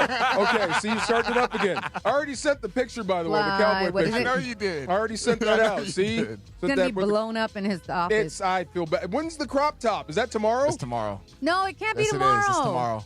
It's Why? tomorrow. Because Mason wanted it, or No, because you didn't no. want to back out of it? No, I didn't. I just said, Mace, it's your decision. He said Friday. I was like, okay. Okay. We're going to go on Friday. We're definitely going to see pictures. Okay. Is it your own crop top? No. It's a shirt It's that the says, Ride the D. Who bought the The shirt? D train. Who made the shirt? They The bought Metro. the Metro, and then they bought the shirt, and then Emily did some tweaks and adjustments to the shirt. Oh, Emily's the Taylor? Yes, She's yes. the tailor? Yeah. Yeah, so I'm kind of nervous. It's going to be real short. Oh. It's going to barely get past your chest, And then probably. they're saying that they would like for me to come on Game of Games tomorrow as well. Oh, yeah. Wearing it? Oh, yeah. You're going to do the car wash. You're going to be on everybody's show. Absolutely. But just to round this out, the far side, I just remember showing up to games, and this is before we had the fashion police. It was just trying to get some sort of mentality going through your clothes. So I remember I was a cowboy. I was a rocker. I was in the Matrix. That was everything. Trying it all. Trying everything. Yeah. But try everything. Yeah. You don't have to model yourself to a dress code or whatnot. Just try everything.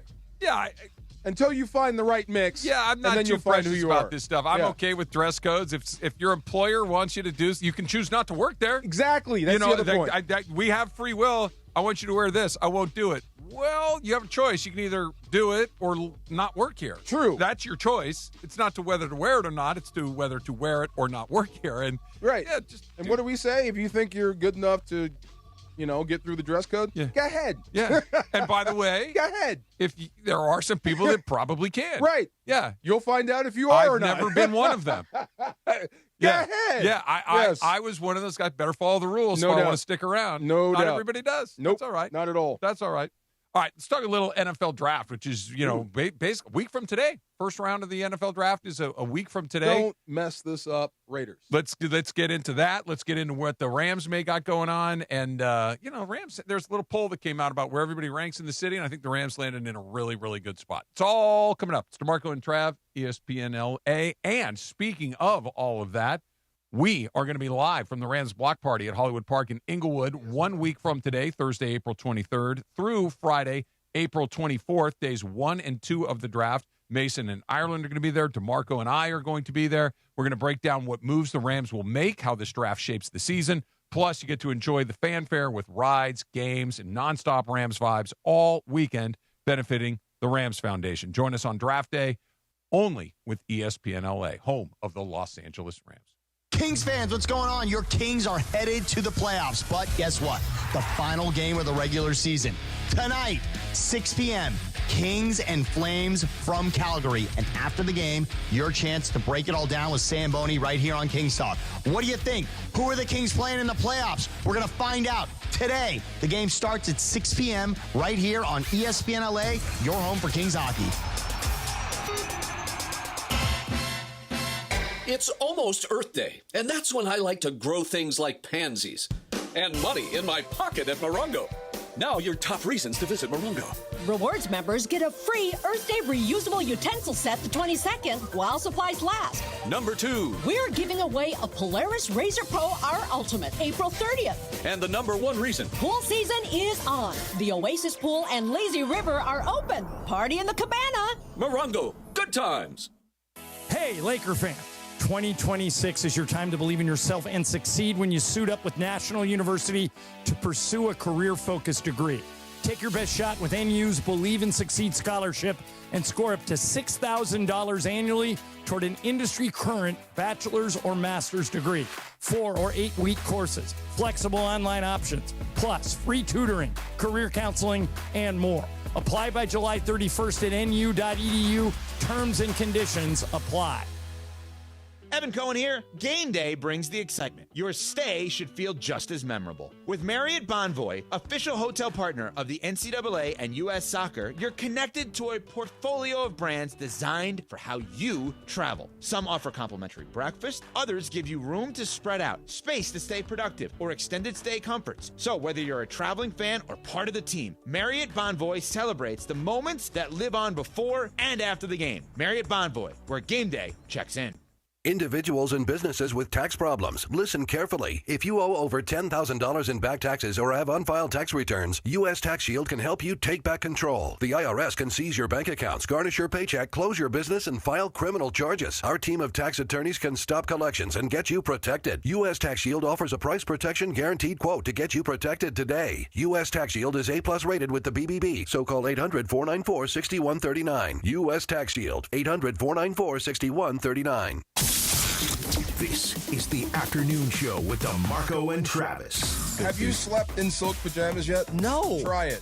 Really? You'll be like, what was I thinking? Really? Yeah. You are hanging out with a Rams Super Bowl champ and Sweet Tea. You guys like silk, right? No? Back to the guys. Hey. Also still on my playlist. Billy Idol? Yes, the DeMarco Top 100. This is still on it. This Never was left. one of the. You guys know me and my thing with music. Like I remember buying this album. I remember what was on the cover of this album. I remember playing this thing like crazy. Can you still do the dance? I mean, yeah, it's one of the few I can do because it's just keep pumping your fist over and over You have again. to have spikes on Billy your hand. Idol. And I can't do the lip. You know, you kind of like, yeah, something like that. I can't do it. To me, it looks like I'm having a stroke. It might be, yes. Billy made it look kind of badass. I look like I'm having a brain injury. You know, he's still married to the same woman. Is he really? Yes. Yeah. He got inducted into the Rock and Roll Hall of Fame this year as well. Okay. Billy Idol just got inducted? Yes. Yeah, something's wrong with the Hall of Fame. That's So the you're telling me list. some, like, wait a minute. Wow. Billy Idol just got into the Rock and Roll Hall of Fame? Yeah, I was having a conversation with Bunch about Halls this. of Fame have lost their ways. A little bit. Yeah. If he's got to wait. I don't know what's more rock and roll than Billy Idol. Obviously, the music is the first thing that comes to mind. But you know what? Like, I hear Billy Idol's name. I hear Billy Idol's music. You know, it just pops instantly. What? Is the Wedding Singer when he was on the When plane he was at the on end. the plane. Yeah. Yeah. With that Sandler, Drew Barrymore movie where he's on the plane saying, go tell her you love her. Go, Billy Idol, my man. Yes, Billy sir. Idol. All right. Speaking of Idol. Yeah, right? The Raiders have the number 1 pick in the draft, and it's and they're fairly, desperate for a quarterback. They are desperate for a quarterback, to say the least. And obviously, you know, I think that the odds of them doing anything other than picking Fernando Mendoza are exceptionally low. But let me read you something. Okay. This is their general manager, John Spytek. Okay. If there's a player that stands out that we feel it's not worth losing, it's not worth even picking up the phone, then we'll just make the pick.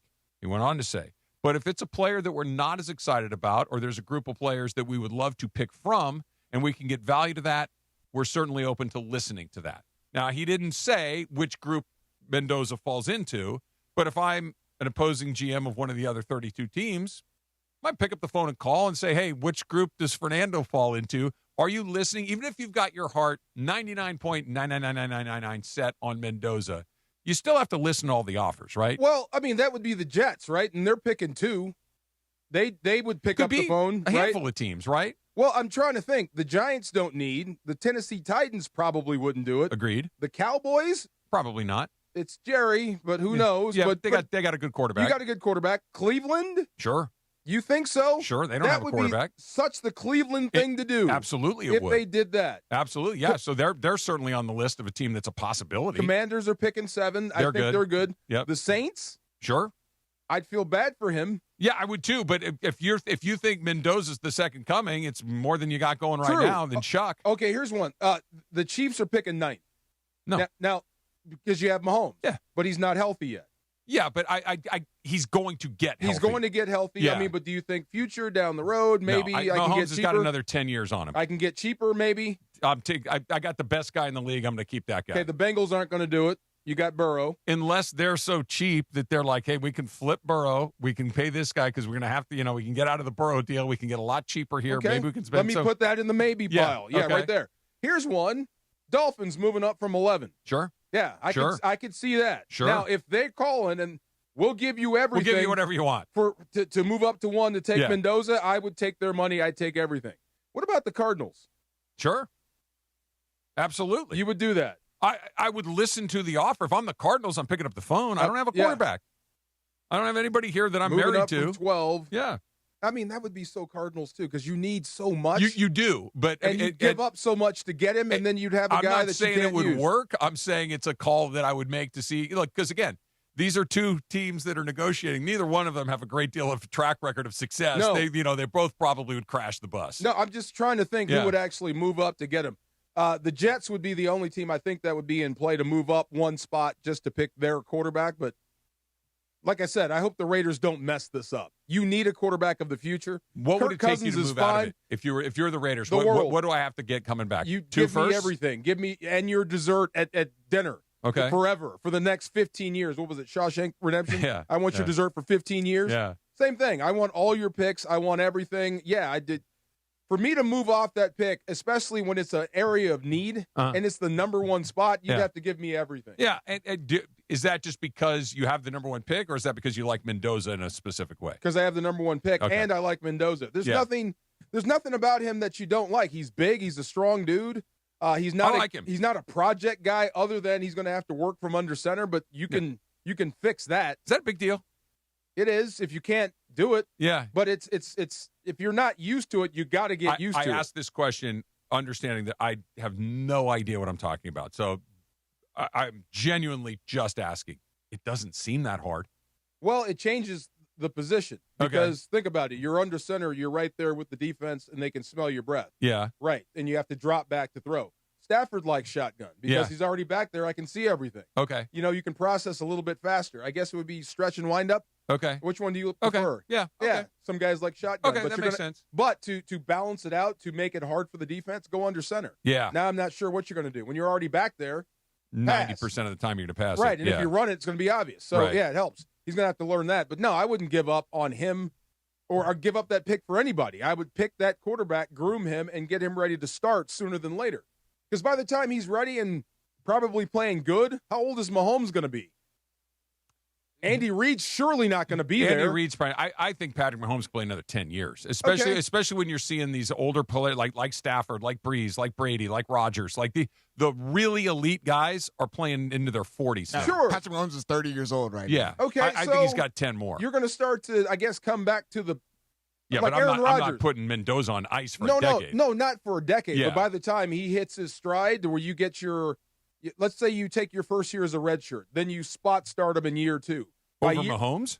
No, with the Raiders. Oh, yeah, I'm sorry. Okay. You let okay. Cousins get him ready. Oh, sure. Spot start him in year 2. Yeah. Year 3, he takes over, and you coincide with Mahomes doing the opposite. Yeah. And you're ready to take over the division, if not sooner.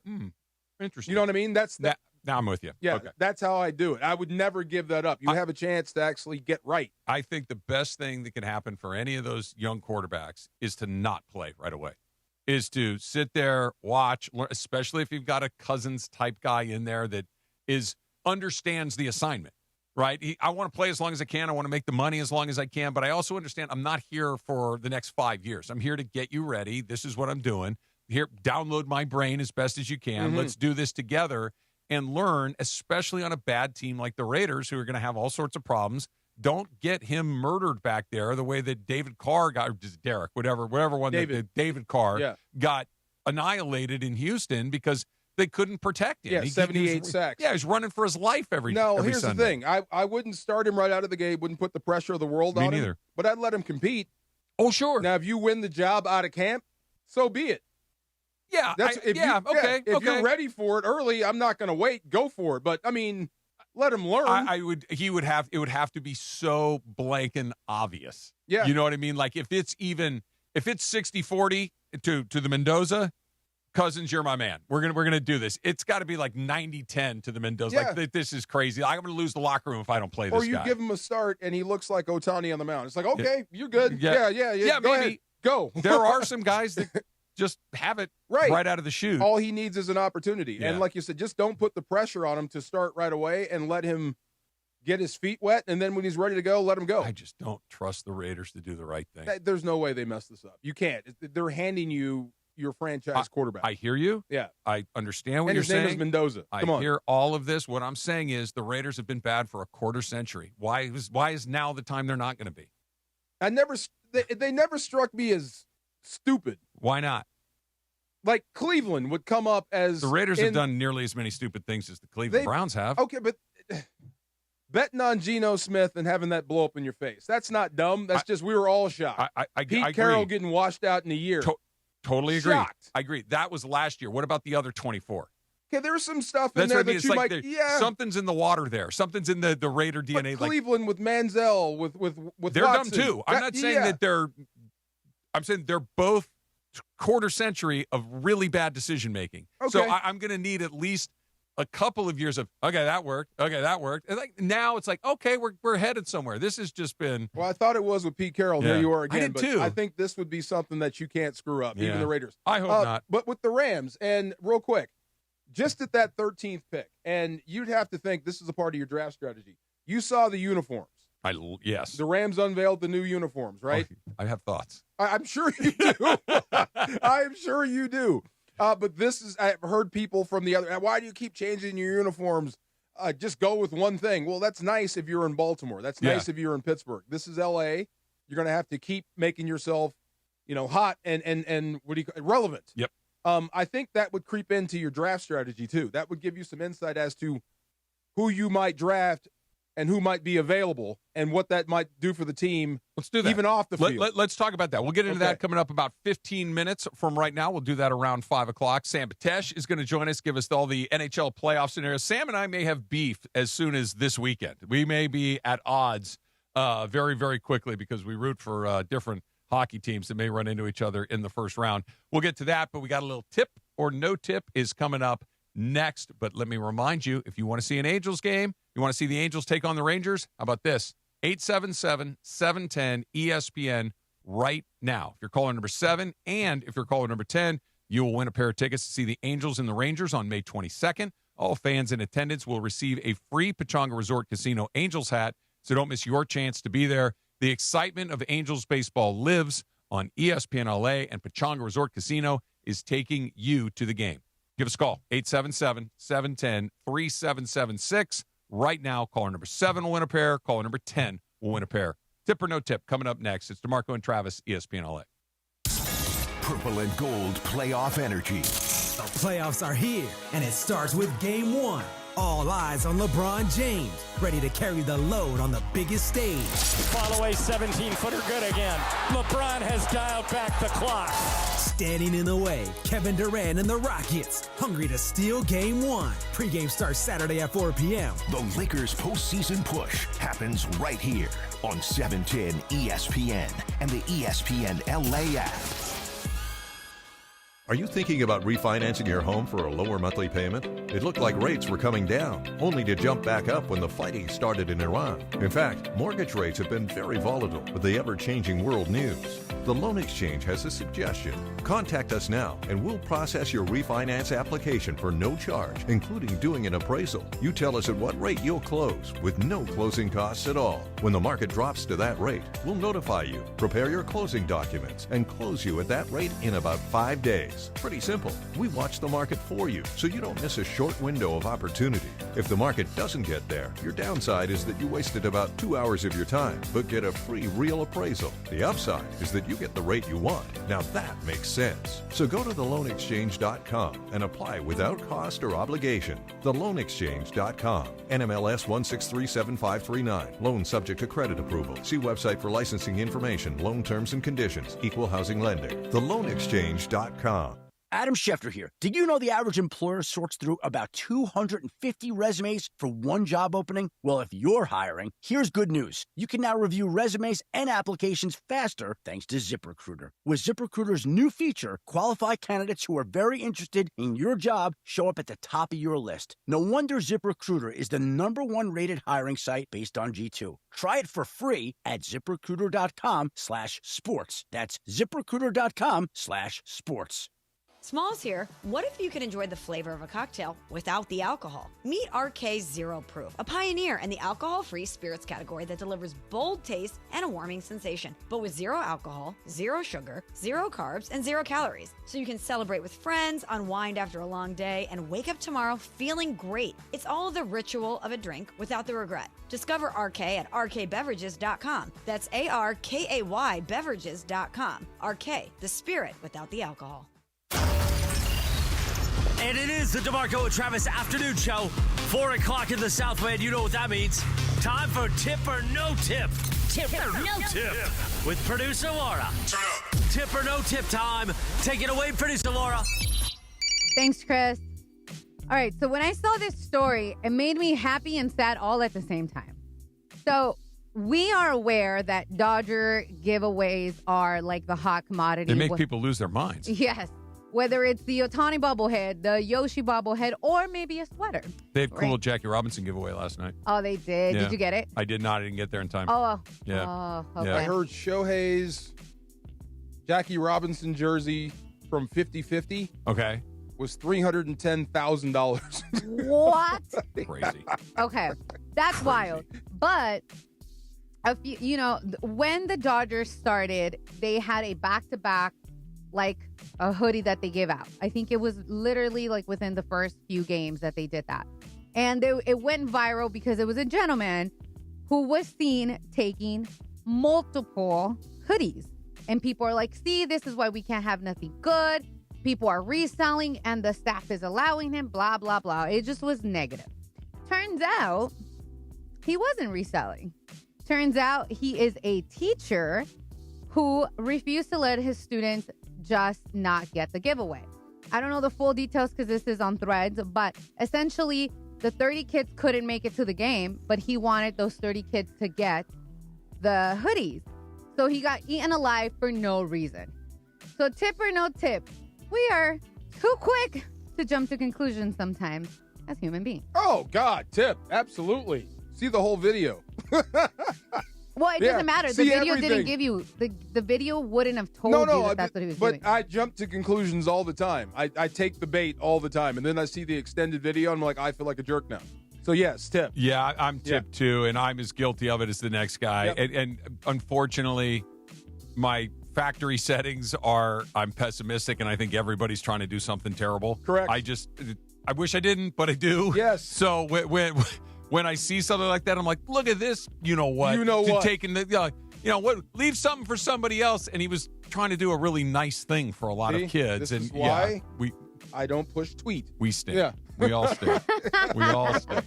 Okay, so you guys alluded to numbers earlier, and this might be where you guys were going. So according to a Loyola Marymount study that found out that 43% of LA County residents picked the Dodgers as their favorite team compared to 28% for the Los Angeles Lakers, meaning the Dodgers rule LA. I know that we always say this is a Lakers town and Dodgers might come second. It just kind of depends where you stand and what sport you like better.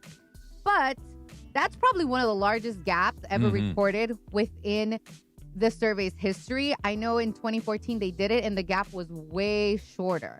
So, did the Dodgers win the last time they did it? No. The Lakers. Yeah, the Lakers won. So, tip or no tip?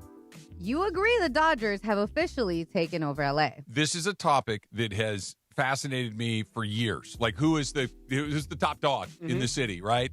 I think the margin is razor thin.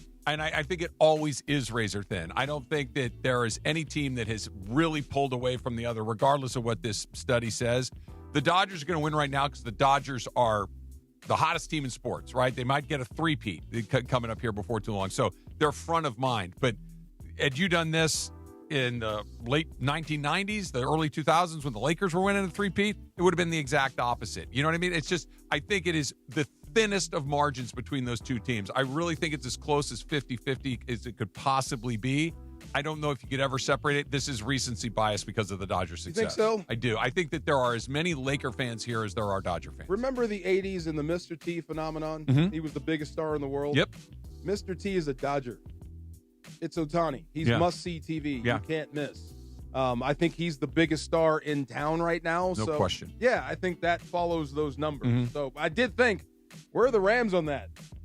If they're 43, and what were the Lakers? The Lakers were roughly 28%. I think I saw this. I think the Rams came in around 7%. 7%. As the favorite team. And by the way, I think that's really good news for the Rams. I do. Wow. It seems low, but think about it. They've only been here a decade. The Lakers and Dodgers have basically been here for 60 uninterrupted years. Yeah. They've had nothing in the grand scheme of things. They've both been wildly successful. Star players year after year after year. We just talked to Kenya Barris about Jerry West. That's 50, 60 years ago. So Right. the thread just goes forever. In 10 years, to win a Super Bowl, to go to another Super Bowl, to go to another conference championship, to build that stadium, to put star players like Aaron Donald and Matthew Stafford and Puka Nakua on the field, time after time after time. It's pretty darn good that it's Not as knocking, high as it is. But all that, and you're still less than 10%. No, That's but- amazing. You're 50 years behind. Unbelievable. If we started a race, no matter how much faster you are than me, and you Yeah. give me a 50-year head start, I get it. I'm going to win. This is a tough town. Yeah. Good And God. Also, think about it. So the Rams were 7%. The Angels were 4%. And the LA perfect. Kings were 5%. Perfect. So that gives you a good context of how, to Travis's How good point, the Rams have Rams done. are True. doing Yep. well. You know, that brought another point. They were talking about the most unhateable athlete ever, and it might be Mike Trout. There's nothing to hate about him. There's nothing other than he's a really good baseball player. Is there a lot to like? He's a good dude. He's okay, and he's great. He's great at baseball. He's a great player, but he's a zero in my book. He's not a positive or a negative. He's like, yeah, he's He great. doesn't move the needle, no, which I at think all. is It worse. just, I would agree with you. I Unhateable. personally- Yeah. I personally think and that's weird. unlikable too. Like, or guess not so. unlikable, Yeah. unlovable. Unlovable. It's Yeah. like I don't hate Mike Trout at all. I love watching him play, but like, hey, Mike Trout, yeah, what?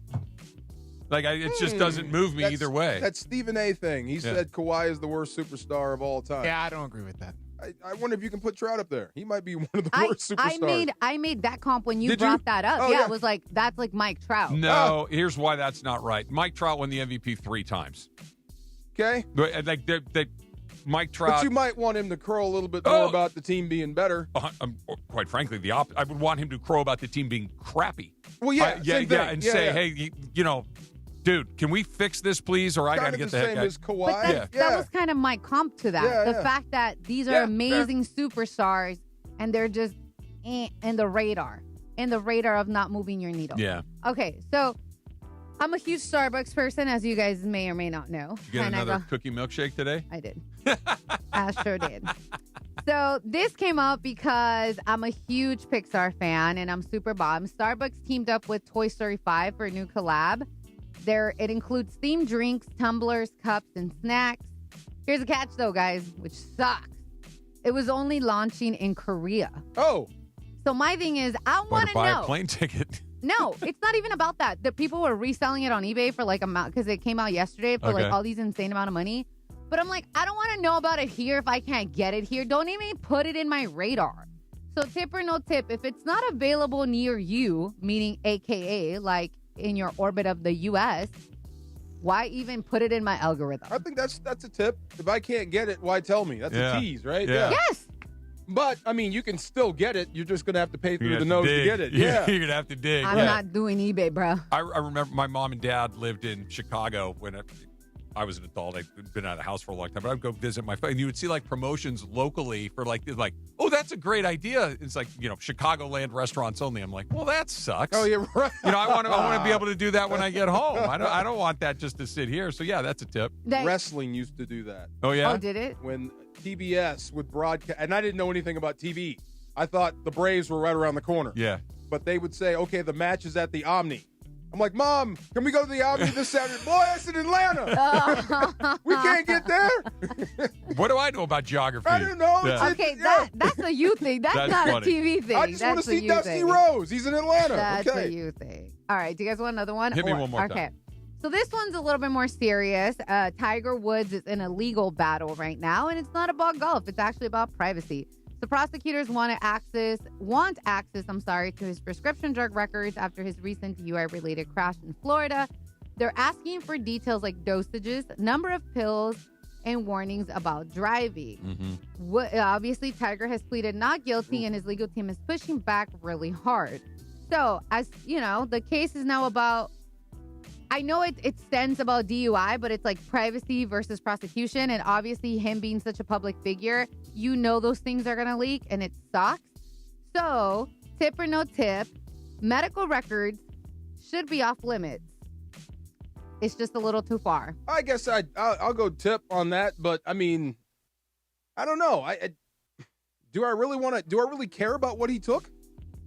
I'm not sure. Like if you're going to pay big money to make sure that doesn't come out, don't do it on my account. You know what I mean? I think that your medical record should be private in almost every possible instance, including this one. Yeah. I think that whatever Tiger Woods was taking is between Tiger Woods, his pharmacist, his doctor. The problem where I can understand it, I think it should remain private, but he's out there pilled up driving on the streets, and he could have killed somebody. And so I'm just guessing here. I don't know this to be true, but if I'm guessing, the prosecution is probably trying to say, look, every time he filled this prescription on the side of the bottle, it said, don't drive a car if you're taking this stuff. Like, you've taken pills, I've taken pills, we've all taken. It says, don't mix it with alcohol, don't operate heavy machinery, use extreme caution when driving, all of this stuff. And they're saying, if he's fighting the DUI arrest and the charge and the prosecution, they're saying, and he say, well, I didn't know I would react like this. Then they're saying, you've been on this medication for 10 years. It says every time you've picked up the prescription, it's right there in your face. What do you mean you don't know? Well, yeah. I think that's probably what it is, right. but I don't know he's a pilled up driver. Maybe they're trying to get to the people that are supplying him. That makes sense. I don't know if Tiger Woods is the vehicle. Maybe. I think like, how are you getting this much stuff? If I'm really trying to think, I think this is a way to squeeze him to plead guilty to something so none of this comes out. Oh, definitely. This is hey, you did it. No, I didn't. Okay, we need to see your prescription record. Oh, I'm not going to honor this. This is, they're trying to punish him or convict him or whatever. He's trying to avoid it. I thought he had connections to the White House. Well, he's in Switzerland now, so who knows? Yeah, Maybe he'll never come back. Yeah. I have no idea. Didn't seem to work that time.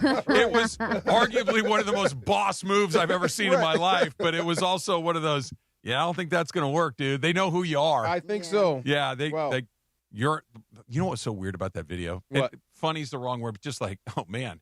It like hit me. I kind of chuckled, not because it was funny, but it like was. Tiger's a fugitive? No, it's so bizarre. When he said to the woman who was the officer was arresting him, placing him under arrest. He said, "You're arresting me?" Like, he was genuinely surprised that I bet he just, that probably wasn't the first time that something had happened where the cops had said, "Dude, just come on, man, don't knock it off." Go right. home. We have to arrest you. Yeah, and you hit a truck. You flipped over in the side of the road. I'm arresting you. If I don't arrest you, I lose my job. I was going to say that. So let's just play that out really quick, right? Let's, again, being devil's advocate here, speculating all of the nonsense. Don't aggregate me. It's happened multiple times. It gets to the point where you're like, okay, you let him go one more time. Now he hit somebody, but you let him go. You start getting receipts out, and then all those people go down the drain. Sure. Yeah, no, they had no choice. You flip your car in the middle of a residential neighborhood in front of people with phones. You can't golf and you can't drive ever again. Yeah. It's not great. That's all you get. It is not great. All right, let's go back to that Rams draft thing that you were talking about how it may, that 7%, it may inform the way that they operate in the draft as well. That's coming up next. It's DeMarco and Travis, ESPN LA. Hi, it's LeBron. The Lakers play here. 710 ESPN. KSPN, Los Angeles. A good karma brands radio station. The Black and Gold are semifinals bound in the CONCACAF Champions Cup. LAFC has buried Cruz Azul in the quarterfinal. Then he flips us into the semis. But first, it's back to MLS play at BMO Stadium as LAFC hosts San Jose in a Western Conference showdown. Can the Black and Gold keep the momentum rolling at BMO? Los Angeles Football Club versus San Jose Earthquakes. Coverage begins Sunday at 3:30 p.m. on 710 ESPN and the ESPN LA app. John Ireland here, and when it comes to vodka, I like a winner, and Blue Ice Vodka delivers. America's largest potato vodka. Double gold rated, just 64 calories an ounce, and made from Idaho potatoes. Clean, smooth, no additives. Blue Ice Vodka. Vodka with standards. It's NBA and NHL playoff season, and there is no better place to catch the action than Cosm. Hey, it's Mace here, and you got to get into the Cosm Dome and experience every slam dunk, every goal on Cosm's massive, immersive display, and it's so real, you'll feel like you're courtside or right on the glass. Or head to the hall and catch every game on their wall-to-wall LED screens. Great food, amazing drinks, cocktails. Cosm has got it all. No better place to experience the playoffs than Cosm. For game listings and tickets, visit Cosm.com. I'll see you at Cosm. Prizes, flyaways, even cash money. You want it? We've got it. Find a list of all contests and official rules by visiting ESPNLAcontests.com. That's ESPNLAcontests.com. Texting enrolls you in a recurring automated marketing text messages. Consent not required to purchase. Message and data rates may apply. The team's looking good this season. I think so. Man, I miss playing football. Ever since I turned 40, I just can't find that fire I used to have. Think it could be lower testosterone? What do you mean? I was feeling the same way. After 40, the body has less testosterone, and men lose their edge. That's why I take Nugenix Total T2. That's the testosterone booster, right? Yes, but Total T2 is their brand new formula that skyrockets nitric oxide levels in as little as 3 hours. Since I started taking it, I've been lifting like when we played for Coach Carter. My energy is way up, and it even spiced up things between me and the missus. Are they still giving out complimentary bottles? Yep, just send a text. Text TIP to 215-215 for your complimentary bottle of Nugenix Total T2, the next generation testosterone booster. Text now and we'll include a bottle of Nugenix Thermo X, our newest, most powerful fat burner ever, absolutely free. Text TIP to 215-215. That's TIP to 215-215. These statements have not been evaluated by the FDA. This product is not intended to diagnose, treat, cure, or prevent any disease. It's DeMarco Farr and Travis Rogers. You sleep naked? I do. Completely unencumbered. He likes to be free. Afternoons with DeMarco and Travis rolls on. So if you and I are on the road and we get caught in the same motel and we got to share a room, yeah, you can't sleep unless you're naked. I would prefer to be unencumbered. Back to the guys. Hey, yeah. My ends. Man, I hate that guy. What was his alter ego? Did he dress as the woman? What was her name? Oh my God, Shanae. Yes, Shanae. Shanae. It was the kung fu guy. He did like 8 characters on that show. Oh, I'm so mad He's that so show talented. ended. He's so talented. I'm so mad at that show. It ended that way, the way it ended, why it ended. I watched it for a few seasons. I didn't watch the whole time. How did it end? Poorly? Yeah, there was. It wound up in court. Oh, yeah, that sucks. Yeah. One of them things. One of those things. And one of those showbiz things. Yeah, kind of. Okay. Kind of. So Martin was one of my favorite shows. The Jamie Foxx show was another one. Funny. I was like, I love that. And then I remember the Steve Harvey show. Like, I used to love that show. Hightower. Yeah, there you go. I don't remember the Steve Harvey show. I remember the other two. Hilarious. Was it and the Bernie Mac show was funny. I remember the Bernie Mac show. Bernie Mac show was funny. Okay, so on Romeo, TV, if you know, you know. On TV right now, there's minor league baseball, and you said it's AA? I think so, yeah. How do you know which A it is?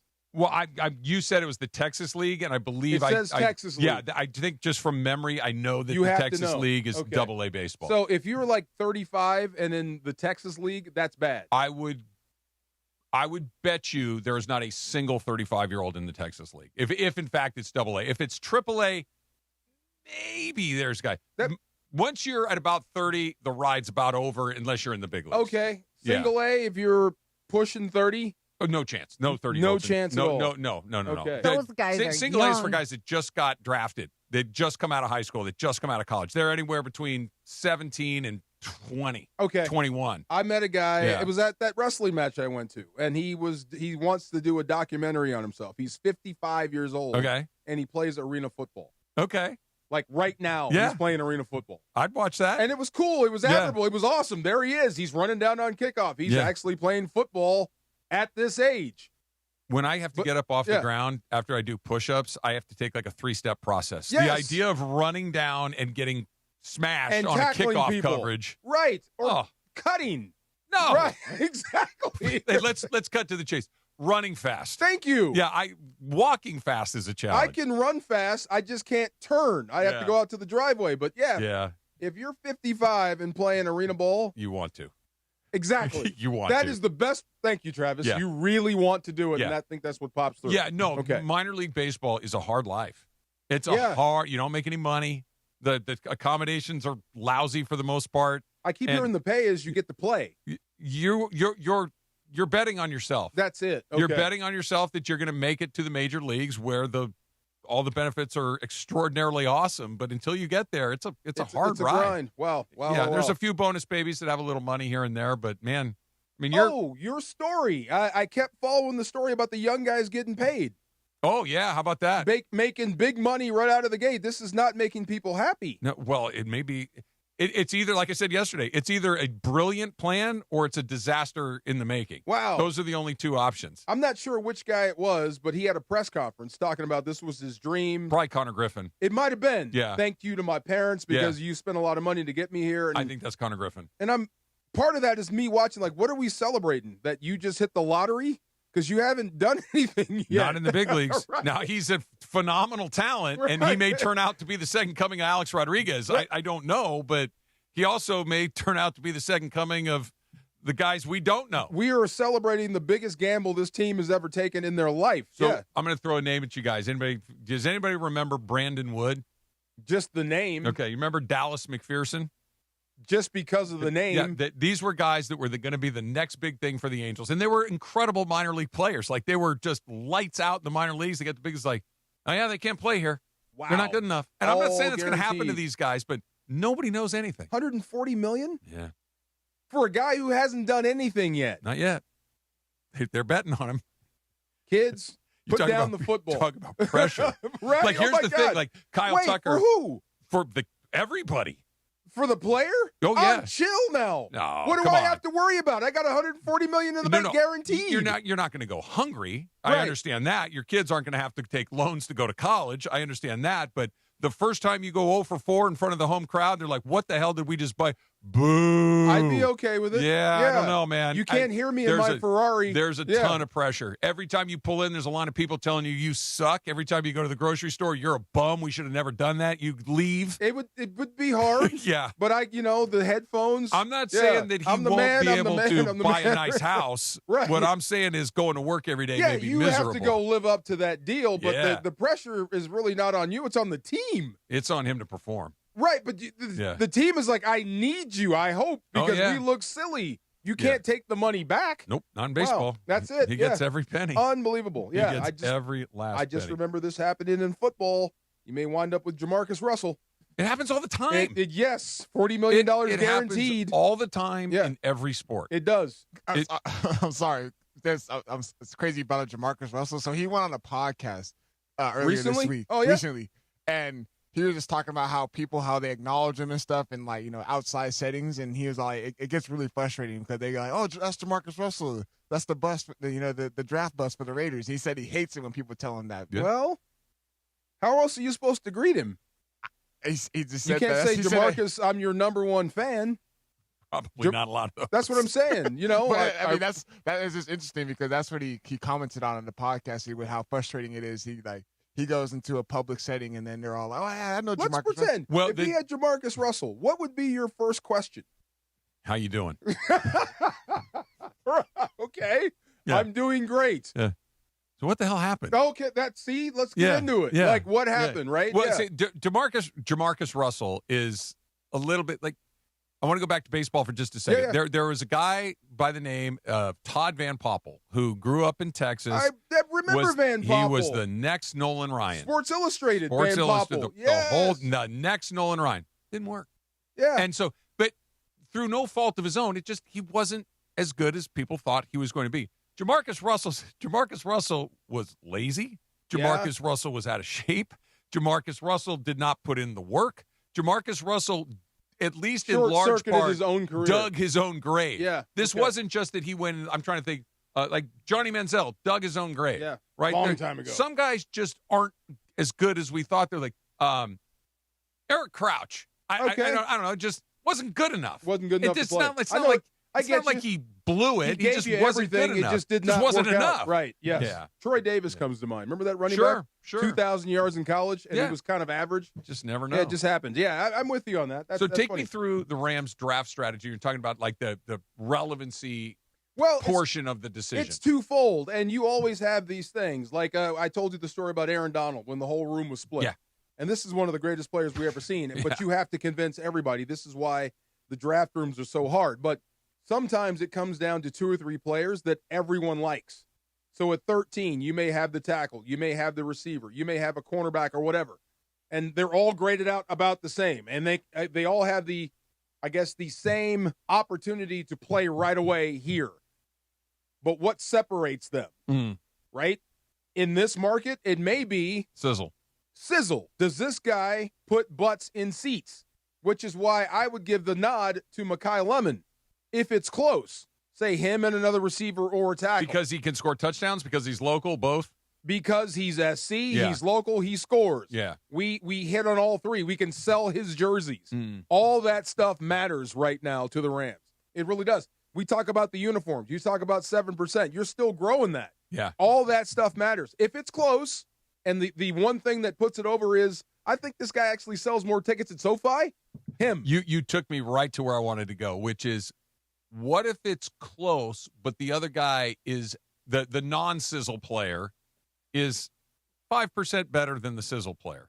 Like how wide does that gap need to be before you go non-sizzle? If to the sizzle? tackle is the tackle and he's a can't miss guy, him. Okay. But if it's a skill position dude that it's kind of the same, you still have to throw him the football or hand it to him, and it's close, I'll go with the guy that sells tickets. The tackle is a B+, the receiver is a B-. Do you take the tackle or the receiver? I'd take the tackle. See, Okay. if the tackle's better, I'd take so the margin tackle. can be that small. Right. Okay. If the receiver's a little bit better, plus he sells tickets, take the receiver and don't look back. Okay. And wouldn't that be awesome? I'm trying to think. Besides, it was Robert Woods. Have they really hit on the SC market? Robert Woods was a guy that he's legit. He goes. Justin Dedek is a Trojan, but he's an offensive lineman. Yeah, I mean, this would be like a star moving over from the Coliseum to here. That works. I hear you. Like, if this were a star like Reggie Bush, I think it's a grand slam. Yeah. If it, like, going back, 20 years, if Matt Leinart were coming out of school right now and you could get him here, forget about it. If, Lendell White, one of these guys, because SC was at the top of the college football universe, they're not. I know here in LA, we still care about SC and these things, but like, Mekhi Lemon, as good as he is, like he's not Reggie Bush. No. And not just by ability, but by sizzle. No. If Reggie Bush in today's game would make $10 million in college. Yeah. Yeah, I'm with you. But tell me from your knowledge, most SC fans that are football fans are Raiders fans. I haven't that Venn diagram. I'm not clear on in my head. Okay, that for my tracks. own mental, that tracks. I think I see a lot of SC Raider fans. So if you put one here, Raider fans, don't kill me when I say this, but I don't. When I think of Raider fans, I don't think of like a bunch of SC people. Okay, you know what I mean. But I'm sure Raider fans, they love SC. Yes, yeah, that's what I mean. You get what I'm getting at, right? I do, and I'm trying to go the other way. Those same people love USC. Yes. So there is a connection there. But if you try to throw that into SoFi, that helps. You'll pull that market in as well. That is very funny. All right.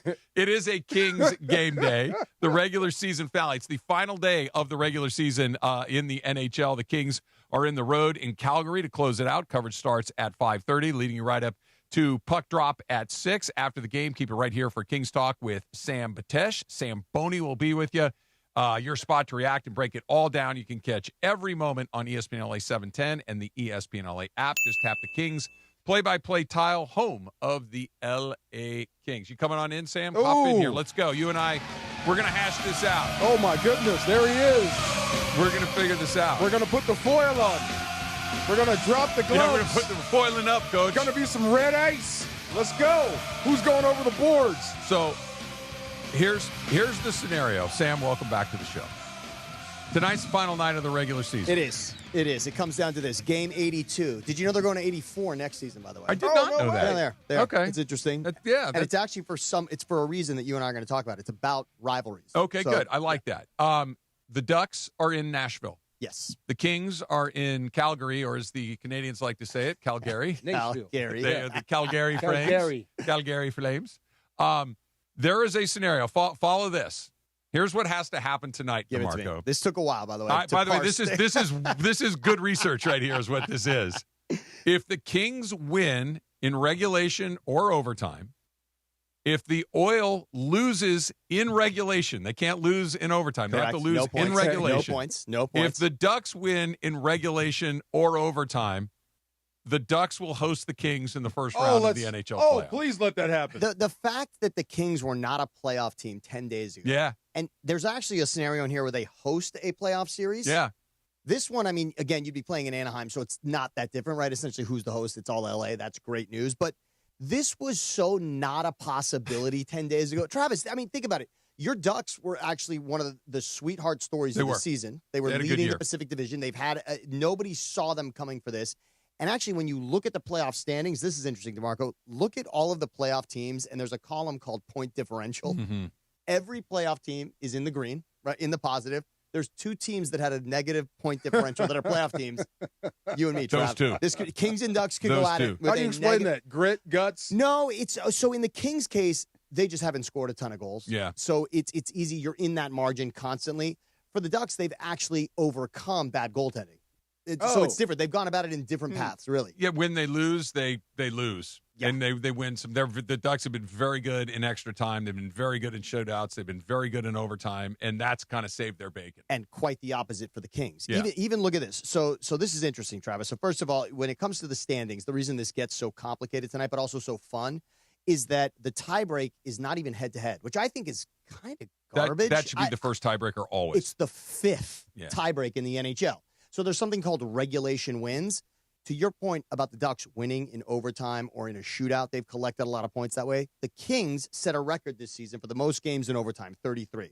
Wow, that's half the season practically. They also set a record for most losses in overtime. So that's not right. All right. So they've collected a lot of the overtime loss, if you will. And head-to-head Kings and Ducks, it was a 5-4 shootout win by the Ducks. It was a 3-2 shootout win by the Ducks, and it was a 2-1 overtime win for the Ducks. The Kings only won one of those games, although they did smash 6-0 in that one. But that was the whole series between these two, and that's why right now the Ducks are a point ahead of the Kings. So that's one of the scenarios. I can beat you 3 times and not get the tiebreak. Exactly. You know, is that ridiculous? That makes no sense. None. Zero. It's fifth. Yeah, that's bananas. They give all this to regulation wins, and I think it's because the league is still conflicted about the idea that overtime is not traditional. It's 3-on-3. So they're constantly trying to come back with, well, if you win in the traditional sense, we're going to reward you with something. This is where I would tell the NHL to kind of figure this, get over it. Get over it. Yeah, just, let's not be precious about this stuff. No. If you and I play 5 times, whoever wins more of those 5 games, you get the tiebreaker. Makes sense, right? That's what we're doing. Now, luckily in this scenario, just to say it, the Ducks do hold the tiebreak right now. So that's at least it feels fair right now. They have it via another measure, but they have it regardless. So as much fun as it would be for you and I to face off in the first round, I think that would be a ton of fun. We're spinning our wheels. They're going to play the Oilers because they always play the Oilers. Is it amazing that they played the 5th year in a row? DeMarco, I know DeMarco. I know if DeAndre played the Eagles fight song right now, that would be a problem in here. I understand that. That's we're not okay great now. Yeah, okay. Yeah. It's okay. All right, okay. I got pictures. Okay, Oilers fly. It's exactly that. So imagine. So the Rams don't love seeing the Eagles because over the course of the last few seasons, they played in the regular season. Obviously, the blocked field goals last year, the loss in the playoffs, of course, in the snow. That's right. Imagine if DeAndre knows this history pretty well. Right. Yeah. Sirianni's not afraid of this one. I mean, certainly. But think about this. The Rams hate the Eagles, and they played each other once in the playoffs recently.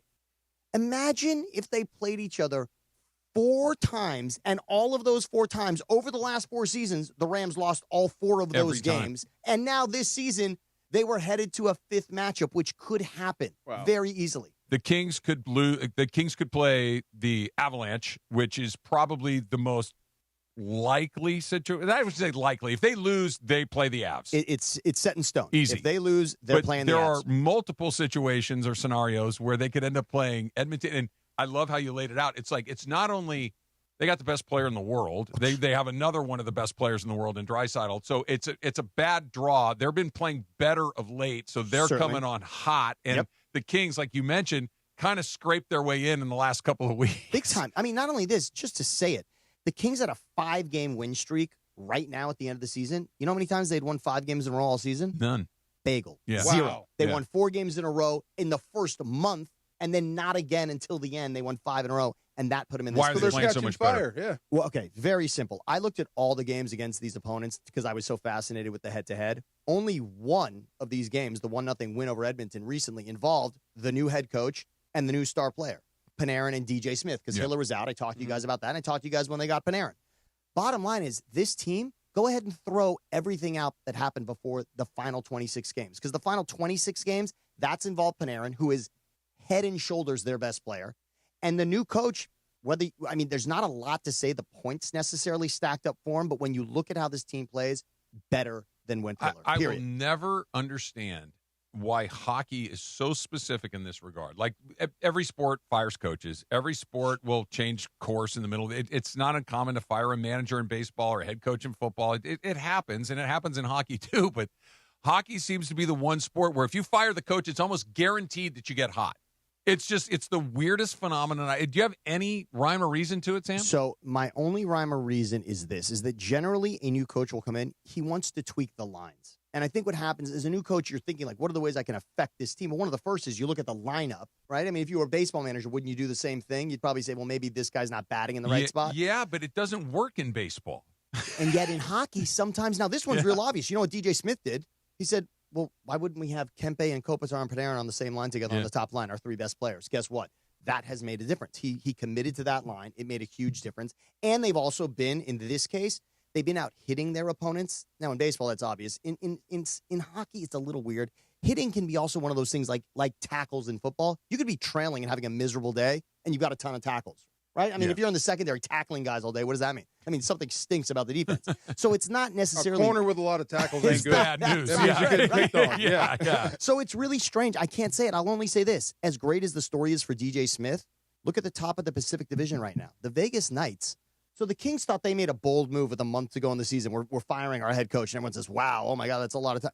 Well, then then the Vegas Knights come in and they say, we're firing our coach with 8 games to go in the season, and we're a playoff team. And then the Islanders, playoff team, the Islanders doubled down and fired Patrick Waugh with 4 games to go in the season. But the great part about Vegas is they've only lost 1 game in regulation since they did that with Tortorella, and then they won the division. So that's really wild. Are these guys getting fired, or are they just saying, look, just fire me? These guys aren't listening to me. That's a really good question. And does the team, I will say this much.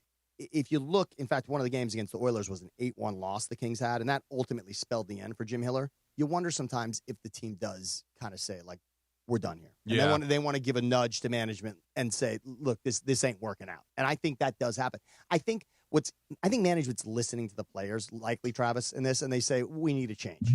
What are the stakes going to be, Sam, if this in fact this is good. happens? This is really good, Trav. You brought up Dallas McPherson earlier, which brought up a lot of my Angels days. I mean, Sorry. That's great. I've loved the Angels for a long Brandon time. Wood too? And Brandon Wood, who I believe was he single A MVP or double A? He was. I think he was the AAA Player of the Year. There you go. Wow. I mean, these guys, and McPherson has incredible accolades as well. And you're right.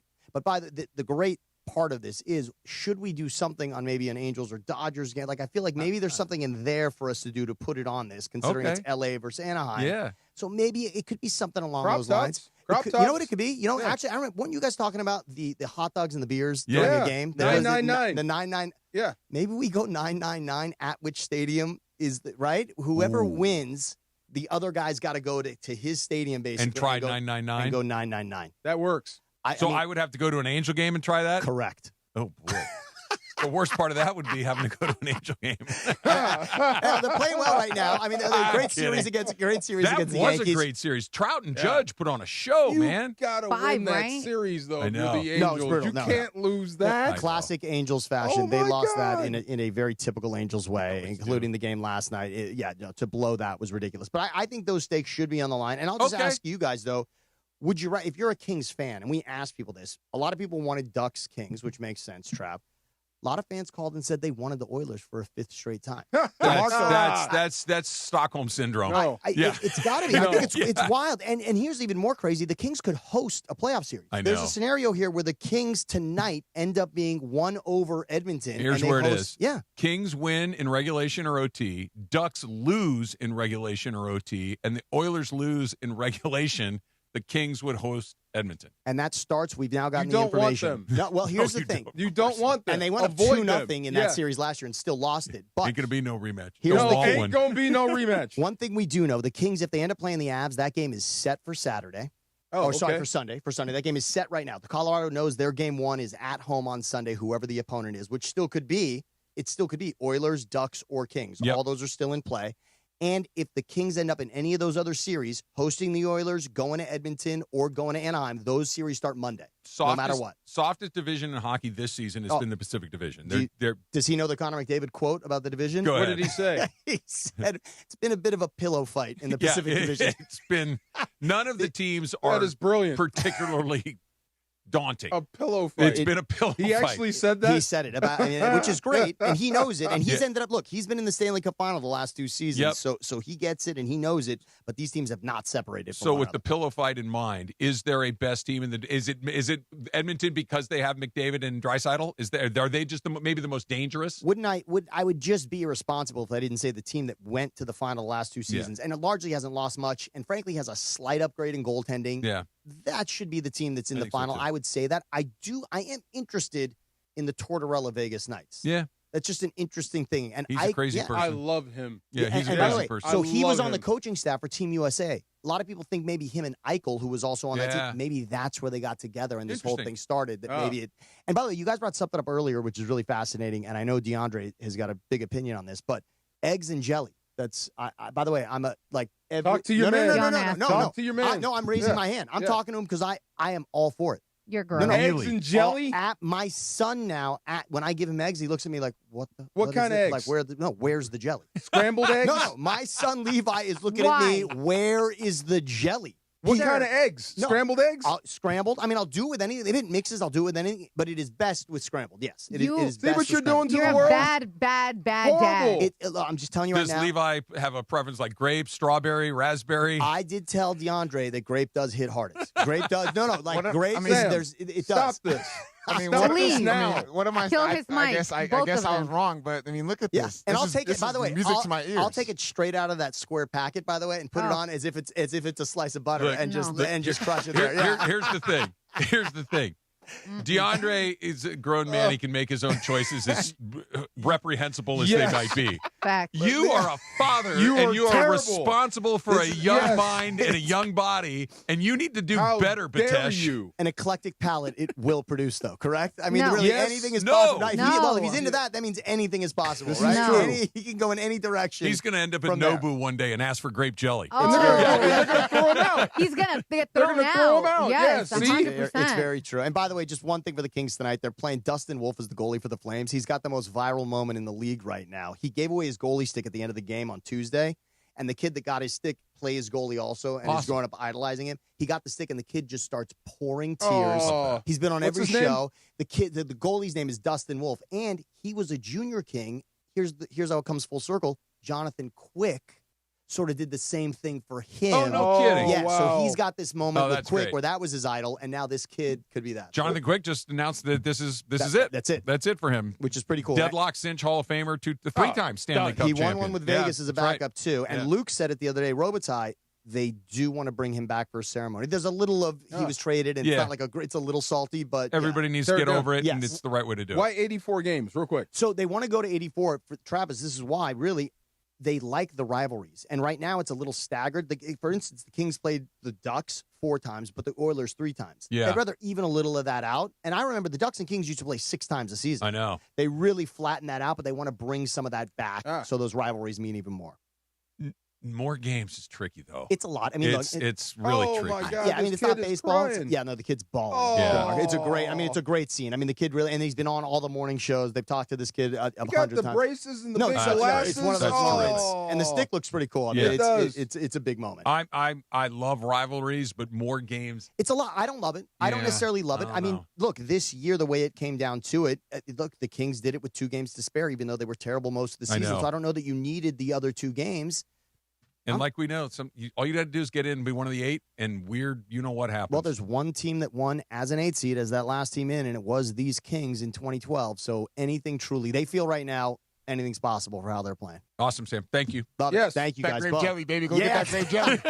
Gross. Don't forget, tune in to this show, the DeMarco and Trav Show, live from El Cab tomorrow, El Caballero Country Club in Calabasas this Friday, April 17th from 3 to 6 for the JM Eagle LA Championship as the LPGA Tour returns to Los Angeles, featuring 144 of the world's best, including major champion Hannah Green and defending champ Ingrid Lindblad. Catch all the energy, interviews, and atmosphere on ESPN LA 710, the ESPN LA app, or watch live on the ESPN LA YouTube channel. I believe I said Calabasas. That's wrong. It's in Encino.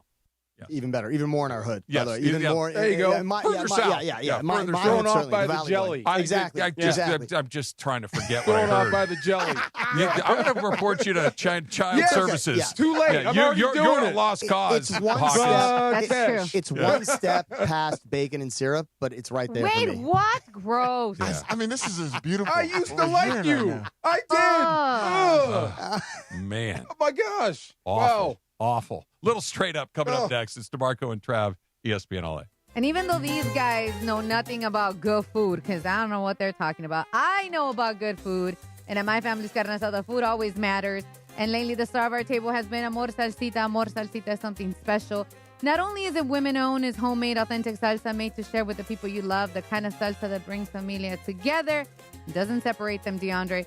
Founders Jerry and Erica brought the bold, vibrant flavors of Mexico straight from their kitchen to yours, and it truly shows.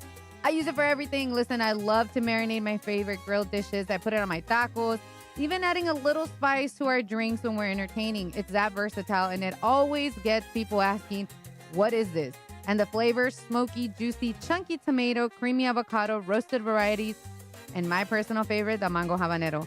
Whether you like it mild or bold, there's truly something for everyone at the table. For recipe ideas and inspirations, visit amorsalsita.com.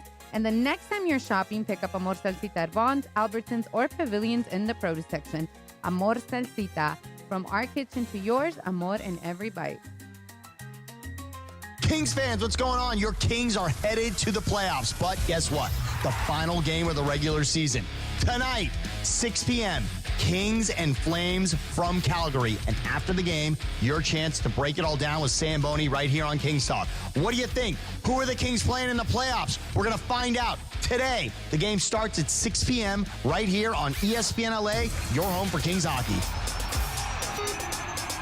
Hey, it's Travis. Every legend has a story, and those stories are kept at Legends Attic in Claremont. Legends Attic is the premier sports memorabilia gallery and store that offers a unique blend of rare and iconic collectibles. It's a community for sports fans and collectors, so go check it out for yourself. Legends Attic, 619 West Foothill Boulevard in the city of Claremont. Visit legendsattic.com and be sure to follow Legends Attic on all social media platforms so you can stay connected to know about their upcoming signings and special events with Hall of Famers and pro players.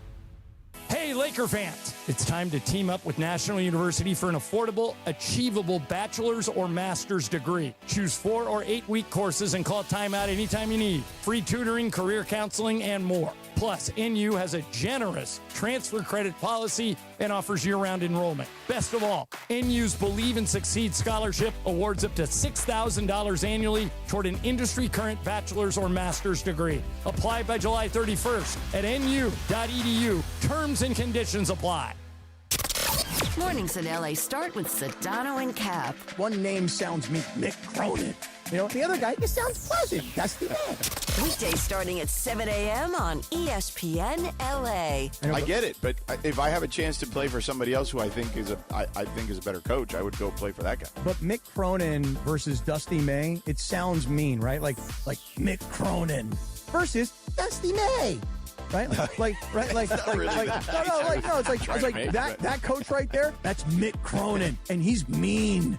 And then there's Dusty May, and he's just so little dusty and just in May, the flowers in May, sunshine in spring. Dusty May right? did what is that voice? FAU. I don't know. Mick Cronin. You know, the other guy just sounds pleasant. Dusty May. That's all I'm saying. It does. That's why he went. The Morning Show with Sedano and Cap. Weekdays starting at 7 a.m. on ESPN Los Angeles. In a contracting business, you're either growing or you're grinding. Success is no longer about hard work alone. It's about using AI to accelerate impact. Service Titan is the only integrated intelligence that seamlessly automates your entire workflow, from first call to final invoice. Born in the trades, built for visionaries ready to stop operating and start automating. Service Titan, AI for the trades. Get in the zone, AutoZone. John always listens to his truck. So when his brakes start talking, he goes to AutoZone, where a helpful AutoZoner gets him the right parts. If John has time to put them in, he borrows a kit with Loan-A-Tool. And if he doesn't, he gets a free shop referral. No hassles, just help. Everything you need, nothing you don't. Get in the zone, AutoZone. Deposit required for Loan-A-Tool. Restrictions apply. And it is the No Stress Sports Talk Express to the DeMarco and Travis Afternoon Show. It is time for Straight Up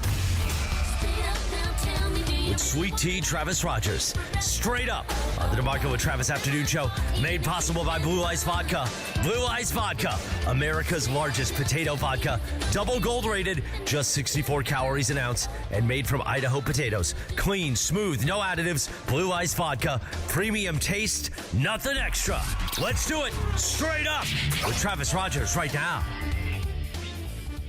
So when it comes to uniforms, you know that I like the little things, DeMarco. I like to pay attention to the small details, right? I thought I knew, but as we go on, it's really crazy. There was a moment last night where I'm like, I was bothered by something I shouldn't be bothered in, and I was wrong to be bothered by it, but it bothered me nonetheless. That last night was Jackie Robinson night at Dodger Stadium, right? Yes. And all the Dodger players, all the Mets players, everybody across baseball was wearing 42, but I think I've told you this before. My favorite aspect of the Dodger uniform is the fact that despite that the Dodgers are blue and white, they wear that red number on their lower part of their chest. Splash of red. It just pops, right? Wasn't there last night. It was just the 42 on the back and no number on the front. The reason is when Jackie Robinson played for the Brooklyn Dodgers, there was no number on the front. It was just on the back. Bothered me nonetheless because I like the little red. Okay. But that's my problem. That's not the problem. Okay. Which brings us to the Straight Up for today. Rams unveiled new uniforms. Yes. I absolutely love them. Oh, good. Okay, I really do. I think it's not a huge change from what they were doing before, but the changes that are there, I think, are so good, DeMarco. They got rid of that gradient number where it kind of go from like darker to a lighter color the further that you went down it. Now it's just one color. Did everybody know that? Yes. I did not know. I'm with you on that. I noticed things like that. Yeah. I had no idea. Like at the top of Puka Nacua is number 12, right? At the top, it's yellow. At the bottom, it's white. It goes from yellow to white as it goes lower. Now it's just one color. It's just yellow or blue or whatever the color may be. Gradient. Yeah. What does gradient mean? Yeah. Oh, that's what it means. The gradient is out. Okay. The colors themselves are slightly different, and I like them because they're the same color of blue and yellow or royal and soul as the official colors of what you wore when you first came to the team in L.A. It's those Rams of the late 80s and 90s. That blue and yellow, to me, is the Rams. This is a little... It's a modern take on the old jersey. Okay, The horn comes just a little bit further around. Instead of stopping about here, it curls up. Really? Oh, yeah.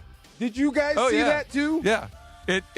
In the video, they show you where it used to stop, and now it comes a little further. And they kind of animated along the way. Okay. I love them. I think the Rams have the most iconic helmet in football with the horns. I think it's awesome. I like the new stylized thing that they did a couple of years ago. I am all in on the Rams' new uniforms. Very subtle changes, but I love them. Oh, good. I'm glad you like them. I really do. I don't really get off on uniforms. I know only you don't. care what you do in the uniform. But that's cool that you like them. Yeah. Good. I'm glad. I think that's going to be the kind of like Oregon. Every year or every couple of years there's going to be a uniform change and something else to be a part of. Oregon kind of was the patient zero of this whole thing, right? They were and I get why Oregon did it because Oregon wasn't very good. And so it's like, hey, let's create an identity so people will look. And they started messing with the uniforms. They were kind of cool. They were eye-catching at least. And then they got good at the same time, and that kind of became their brand. Right. We're the guys that change our uniforms literally every week. I don't care what you do as long as you win. Yeah. And the only way you can do this, keep pulling off different uniform combos, different colors, is if you are a winning football team. So and they are. Like trying to find a place for Dalton Rushing, champagne problems. Yeah, Love it is. And you said it too, that when you are, I don't want to say trying to grow your brand, because the Rams are solidified in Los Angeles. They're one of the heavyweights in town, but they're not the Lakers. They're not the Dodgers. They're trying to, and the way that you can kind of keep top of the feed. Hey, here's a new uniform. Here's a new hat. Here's a new logo. Here, and it makes a lot of sense to me. To achieve, this is for the room, not to take over, real quick. To achieve a 43% market share like the Dodgers have, what would the Rams have to do to get to 43%? How many Super Bowls are in there? A lot. A lot, yeah. I think, you know what it'd have to be?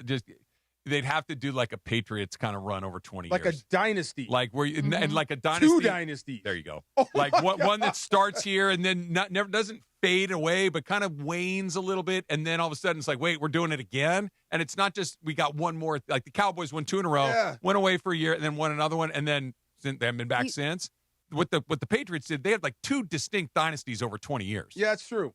With the same. One guy was there, 2 still guys, there. Coach and, you're right. and quarterback. 2 guys. Okay, so I personally, as much as I'm a Rams fan, it would have to be that and the Dodgers and the Lakers having such a slump, because you're always going to have those 2 organizations give you a run for your money. So think about percentages you're taking away from the other ones. So not only do you have to gain, you have to subtract from the Dodgers and the Lakers. I think you're right. So I actually don't think that they'll ever get to those percentages. Okay. Not saying it would be easy, but let's say you had a 20-year window where you won a handful of Super Bowls and you had a Patrick Mahomes-like figure throughout the whole thing, that you got all of it. Yeah. You got 20 years, and this guy's here, and he's throwing passes left-handed, underhanded, around his back. Sounds good. And you just like, I think into that, I don't know if you catch all, but you get real close You in that do. scenario. I don't know if you get 40-ish% of it. You'll get double digits. Well, Laura, I can't ask him that, but which one? If for that to happen, one of those teams has to fall off, Lakers or Dodgers? Which one? If you're asking me current state, I'm not asking him. You already know the answer. No. I mean, listen, current state, let's be real. Even though you have Luka, and I mean, LeBron technically right now, but I don't think that's going to be the future. You have Shohei, you have Mookie, you have Freddie, you have a stacked Dodgers team that people are projecting to go again and get another World Series championship. So yeah, it wouldn't be the Lakers trailing off, but the Lakers are such a huge brand and it's such a global brand. They're not going anywhere. They might have the toughest path to a championship. They might. Yes, but that doesn't trail them off. That's the thing, because they're global. Now, I just have a question in regards to the jersey. So we see, because can't wait. So recently we've been seeing like teams bring back their throwback uniforms, like the Eagles with the Kelly green. We see the Tampa Bay Buccaneers, how they do that. That I call it the orange sherbet. Mm-hmm. You know, those are cool. Those are really cool. Creamsicles. The creamsicles. There you go. So I know the Rams don't play in St. Louis. We understand that, but we understand they had those St. Louis Rams jerseys, the throwback. You know, the navy blue with the gold. With the gold. Do you think they would ever try to do a throwback like that? No, never. No, like throwing back to like the St. Louis Ram colors. Yeah. When Georgia changed them to St. Louis Ram colors. I'm just asking. No. I got nothing to add. No. Yeah. No. No, I do not. It didn't look good. and B, they're not trying to remind people that they left for 22 years. I do. No. Yeah. No. They want to separate They'll reach themselves from that. back to L.A., old school L.A. Yes. Go back to like the Deacon Merlin Olsen ones with the white. We tried. They did the helmets. They never did the whole uniform. 94 was the throwbacks. That was remember that jersey the I brought one? in? That was Yeah. that one. That was them But trying to when throw they back. go like with the white horns on the helmet, I thought were really cool. That was really cool. Yeah. Right. Yeah. If they would have fleshed that out a little more, I think that might have been cool. Yeah. That gold is navy. Yeah. I was never a fan of the gold. I will tell you that. I never liked the gold. Really? No. Yeah. They're like the Steven Jackson era. Well, Yeah. we started them. Yeah. It made my ass look huge. No. Hey, what are you going to do? I mean, sir, it's not We all have pairs high. of pants that we like and pairs Too that we big. don't. Right. Straight Up With Me is sponsored by Blue Ice Vodka, America's largest potato vodka. Double gold rated, just 64 calories an ounce and made from Idaho potatoes. Clean, smooth, no additives. Blue Ice Vodka. Premium taste, nothing extra. A little shop talk to close the show. And, of course, DeMarco, you and I are going to be out at El Cab tomorrow for a little JM Eagle LA Championship. Cannot wait. Beto's joining us. Fun. Yeah. And Beto. And Beto's going to come. That's right. Beto's in as well. So a little shop talk first. That's coming up next. Hey, it's Cap. Is it time to downsize? Selling your home doesn't have to be a hassle. Not with Seller's Advantage. You can skip commissions and costly repairs. By the time you pay for repairs, you could have already sold your home for a fair, competitive price without the worry of the deal falling through. Here's what Chris Chavez, a real Seller's Advantage customer, had to say, and I quote, "Seller's Advantage was definitely the best company I've worked with. They offered me more than I expected, and the whole process was great. They were helpful, always answered the phone, and willing to help. I can't say enough about the experience. Much better than going through a realtor," end quote. Thank you, Chris. Get your free, no-obligation cash offer today. Call Seller's Advantage at 888-390-AS-IS, 888-390-AS-IS, 888-397-2747, or visit sellersadvantage.com. Don't worry, sell happy with Seller's Advantage. Providence Realty, DRE number 019-15-21-2. Harry Douglas here. Game day brings the excitement. Your stay should feel just as memorable. With Marriott Bonvoy, official hotel partner of the NCAA and U.S. Soccer, you're connected to a portfolio of brands designed for how you travel. Some offer complimentary breakfast, others give you room to spread out, space to stay productive, or extended stay comforts. So whether you're a traveling fan or part of the team, Marriott Bonvoy celebrates the moments that live on before and after the game. Marriott Bonvoy, where game day checks in. Individuals and businesses with tax problems, listen carefully. If you owe over $10,000 in back taxes or have unfiled tax returns, U.S. Tax Shield can help you take back control. The IRS can seize your bank accounts, garnish your paycheck, close your business, and file criminal charges. Our team of tax attorneys can stop collections and get you protected. U.S. Tax Shield offers a price protection guaranteed quote to get you protected today. U.S. Tax Shield is A+ rated with the BBB, so call 800-494-6139. U.S. Tax Shield, 800-494-6139. Individuals and businesses with tax problems, listen carefully. If you owe over $10,000 in back taxes or have unfiled tax returns, U.S. Tax Shield can help you take back control. The IRS can seize your bank accounts, garnish your paycheck, close your business, and file criminal charges. Our team of tax attorneys can stop collections and get you protected. U.S. Tax Shield offers a price protection guaranteed quote to get you protected today. U.S. Tax Shield is A+ rated with the BBB, so call 800-494-6139. U.S. Tax Shield, 800-494-6139. Get in the zone, AutoZone. Annie's first oil change wasn't as hard as she thought because she went to AutoZone, where a friendly AutoZoner helped her find the right oil and save on an oil filter. He explained the job and showed her free how-tos on AutoZone.com. When she was done, AutoZone recycled her old oil for free. No hassles, just help. Everything you need, nothing you don't. Get in the zone, AutoZone. Restrictions apply. You're listening to the DeMarco and Travis Afternoon Show on 710. By the way, DeMarco, I see you rocking that quarter zip today, man. Am I making a statement with this thing? Yes. It's DeMarco Farr and Travis Rogers. It's a quarter zip. We've had these forever. You and I have been wearing these for 30 years. Back to DeMarco and Travis. All right, take three. I said it There three you go. times. There we go. DeAndre and I would hit that at exactly the same time. All right. Kareem Abdul-Jabbar 79 years old today. Way to go, Cap. Yep. Yes, sir. Yep. Can I tell you guys about Kareem Abdul-Jabbar story? Please do. So when I was doing social media. It's about a year ago, and Kareem was walking by, and I was just getting a lot of social clip, and I was recording him. Like, this is really cool. Like Kareem Abdul-Jabbar. Like this is awesome. Yeah. He ends up where the broadcast table was. It was a TNT game at the time. He tripped over one of the cords, and I grabbed him. Oh. And he fell into my arms. I grabbed him, and I was like, "Hey, are you okay, Mr. Jabbar?" He's like, "Thank you." And walked by again. I was like, "You just That's saved awesome. Kareem." That would have been a story had he gone down. You prevented it. You saved the Cap. I'm pretty sure I've told you this. My dad played against Kareem Abdul-Jabbar in college. Really? Yeah. So my dad played at Oregon when Kareem was at UCLA, and they were both in the Pac-8 at the time. And my dad told a story one time about how my dad came on the air and told this story when it was during COVID, and there was nothing happening, so we were just pulling people. And my dad came on and was talking about this, that there was a timeout on the floor where the guy comes out with the towel to wipe up the sweat. So the guys didn't go back to their bench, but everybody was just kind of chilling while they mopped the sweat off the floor. And Kareem, my dad is about 6 feet tall. He would say 6'1.5", but he would be lying. Okay. Because he would say, check the program. He would be lying. But Kareem puts his hand on the backboard to kind of chill out. and my dad's like, what in the world is going on right here? God, wow. Yeah, goes to rest. I put your hand up against the wall on the glass on the of the backboard. Oh, man. That's how tall That's Kareem intimidating. Abdul-Jabbar was. Happy birthday to Selena Quintanilla. Of course, we lost her in 1995, but she would have March been celebrating 31st. her birthday today. You remember the day and everything.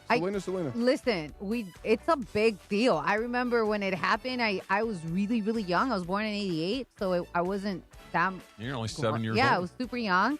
But I remember everything. I remember the coverage of it. Like, it was such a big deal because Yolanda was stuck in that, in that car. And I remember when we finally got the news, like, okay, she passed, and it was like, oh my God, I was bawling. Like, I knew her. Yeah, that was it was on my radar too, and it's not like I was listening to her music regularly, but she was it cut across everybody. Yeah. Everybody was aware of that that. played Yolanda. I haven't liked her since. You're not alone. You're not alone. She did an amazing job. Who's the actor? The actress. You've seen her face. Yeah. I don't like her because of that. Yeah. Another birthday today, the 61st, the one I know, one of your favorites, Martin Lawrence. Yay! Celebrating number 61 today. Bill Belichick is 74 years old today. It's Wonder crazy. what he and Ms. Hudson are up to for his birthday tonight. Yeah, how old is she? Like 21? 20-something. 20, 24, 24, 25 right? or something 24, like that. 25. By the way, he didn't ruin his legacy, you don't think, right? I was thinking about Tiger and ruining your legacy. Ruining it? No. Did he Sully write it? a new last chapter? Okay. Yes. Didn't see that like coming. the book was done, sixth time or whatever it is. Sixth time? Super Bowl Addendum? Yeah. Okay. They printed a new edition, and I don't like the last chapter. Okay, yeah. Yeah. I'm lying if I say that. I actually deeply This enjoyed is the fun, last chapter, but that's another story. really quick, Guadalupe Ontiveros, or Lupe Ontiveros, was the actor. That's her. Okay. Yes. I feel like I know who that. passed, by the way. Oh, did she really? Oh, God rest her soul. Okay. Chance the Rapper turns 33 today. Are you a fan? Kind of. Yeah. His music, early, the 2010s, I really like Chance the Rapper. Then he really stopped producing music like that, but he's good. Yeah. Just as a quick aside, Chance the Rapper was an amazing SNL host. Was he He really? was terrific. Wow. He was really, Got a really sense of funny. humor. Okay. He played. There was a great sketch they had where he was the MSG reporter, and he usually covered the Knicks, but the guy that covered hockey was sick, so he had to fill in on hockey. Oh my God! It was amazing. Funny. He goes, and one of the stamps like, well, let's do that hockey. Let's do that hockey. like saying hockey. Let's do that hockey. Wow. Billy West turned 74 years old today. I do not know that name, but he was the voice of Stimpy from Ren and Stimpy. Really? He was on Futurama. I know Billy Philip West. J. Fry, and Elmer Fudd, Popeye, and Woody Woodpecker. He did all of those That's voices. crazy. Yeah, I know Billy West. Can you do an Elmer Fudd voice? I'm hunting wabbits. Wascally Wabbit. That's pretty good. Just like wascally Wascally Wabbit. What is the first thing you think of? Is it the hat? The hat and the love that. shotgun. The hat, Yeah. the shot- and he kept blowing Daffy's beak to Yes, the back to of the his back, head. yes. Yeah. His cartoons were A lot. Little weird. There were a lot along the way. Today is National Eggs Benedict Day. If I am going out to brunch, you can put the menu away. I don't need to see it. Would you put jelly on Eggs Benedict? DeMarco, I'm not a savage. He's not DeAndre.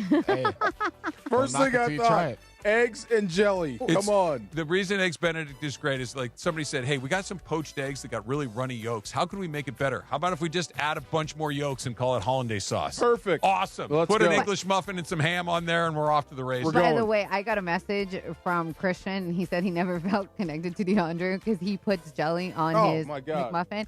I said, you guys are disgusting. You guys need to do better. Do better. National Wear Your PJs to Work Day. I've never had that. The kids do that all the time on Fridays.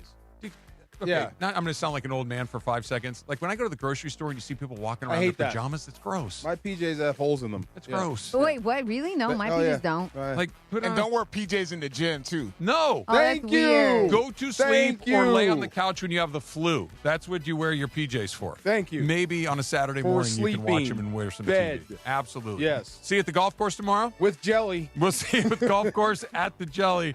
It's DeMarco and Travis, ESPN LA. LA's biggest pizza party is back. Pizza City Fest returns to LA Live April 25th and 26th. Bigger, bolder, and cheesier than ever. 40 of Southern California's top pizzerias. 2 epic days. 1 massive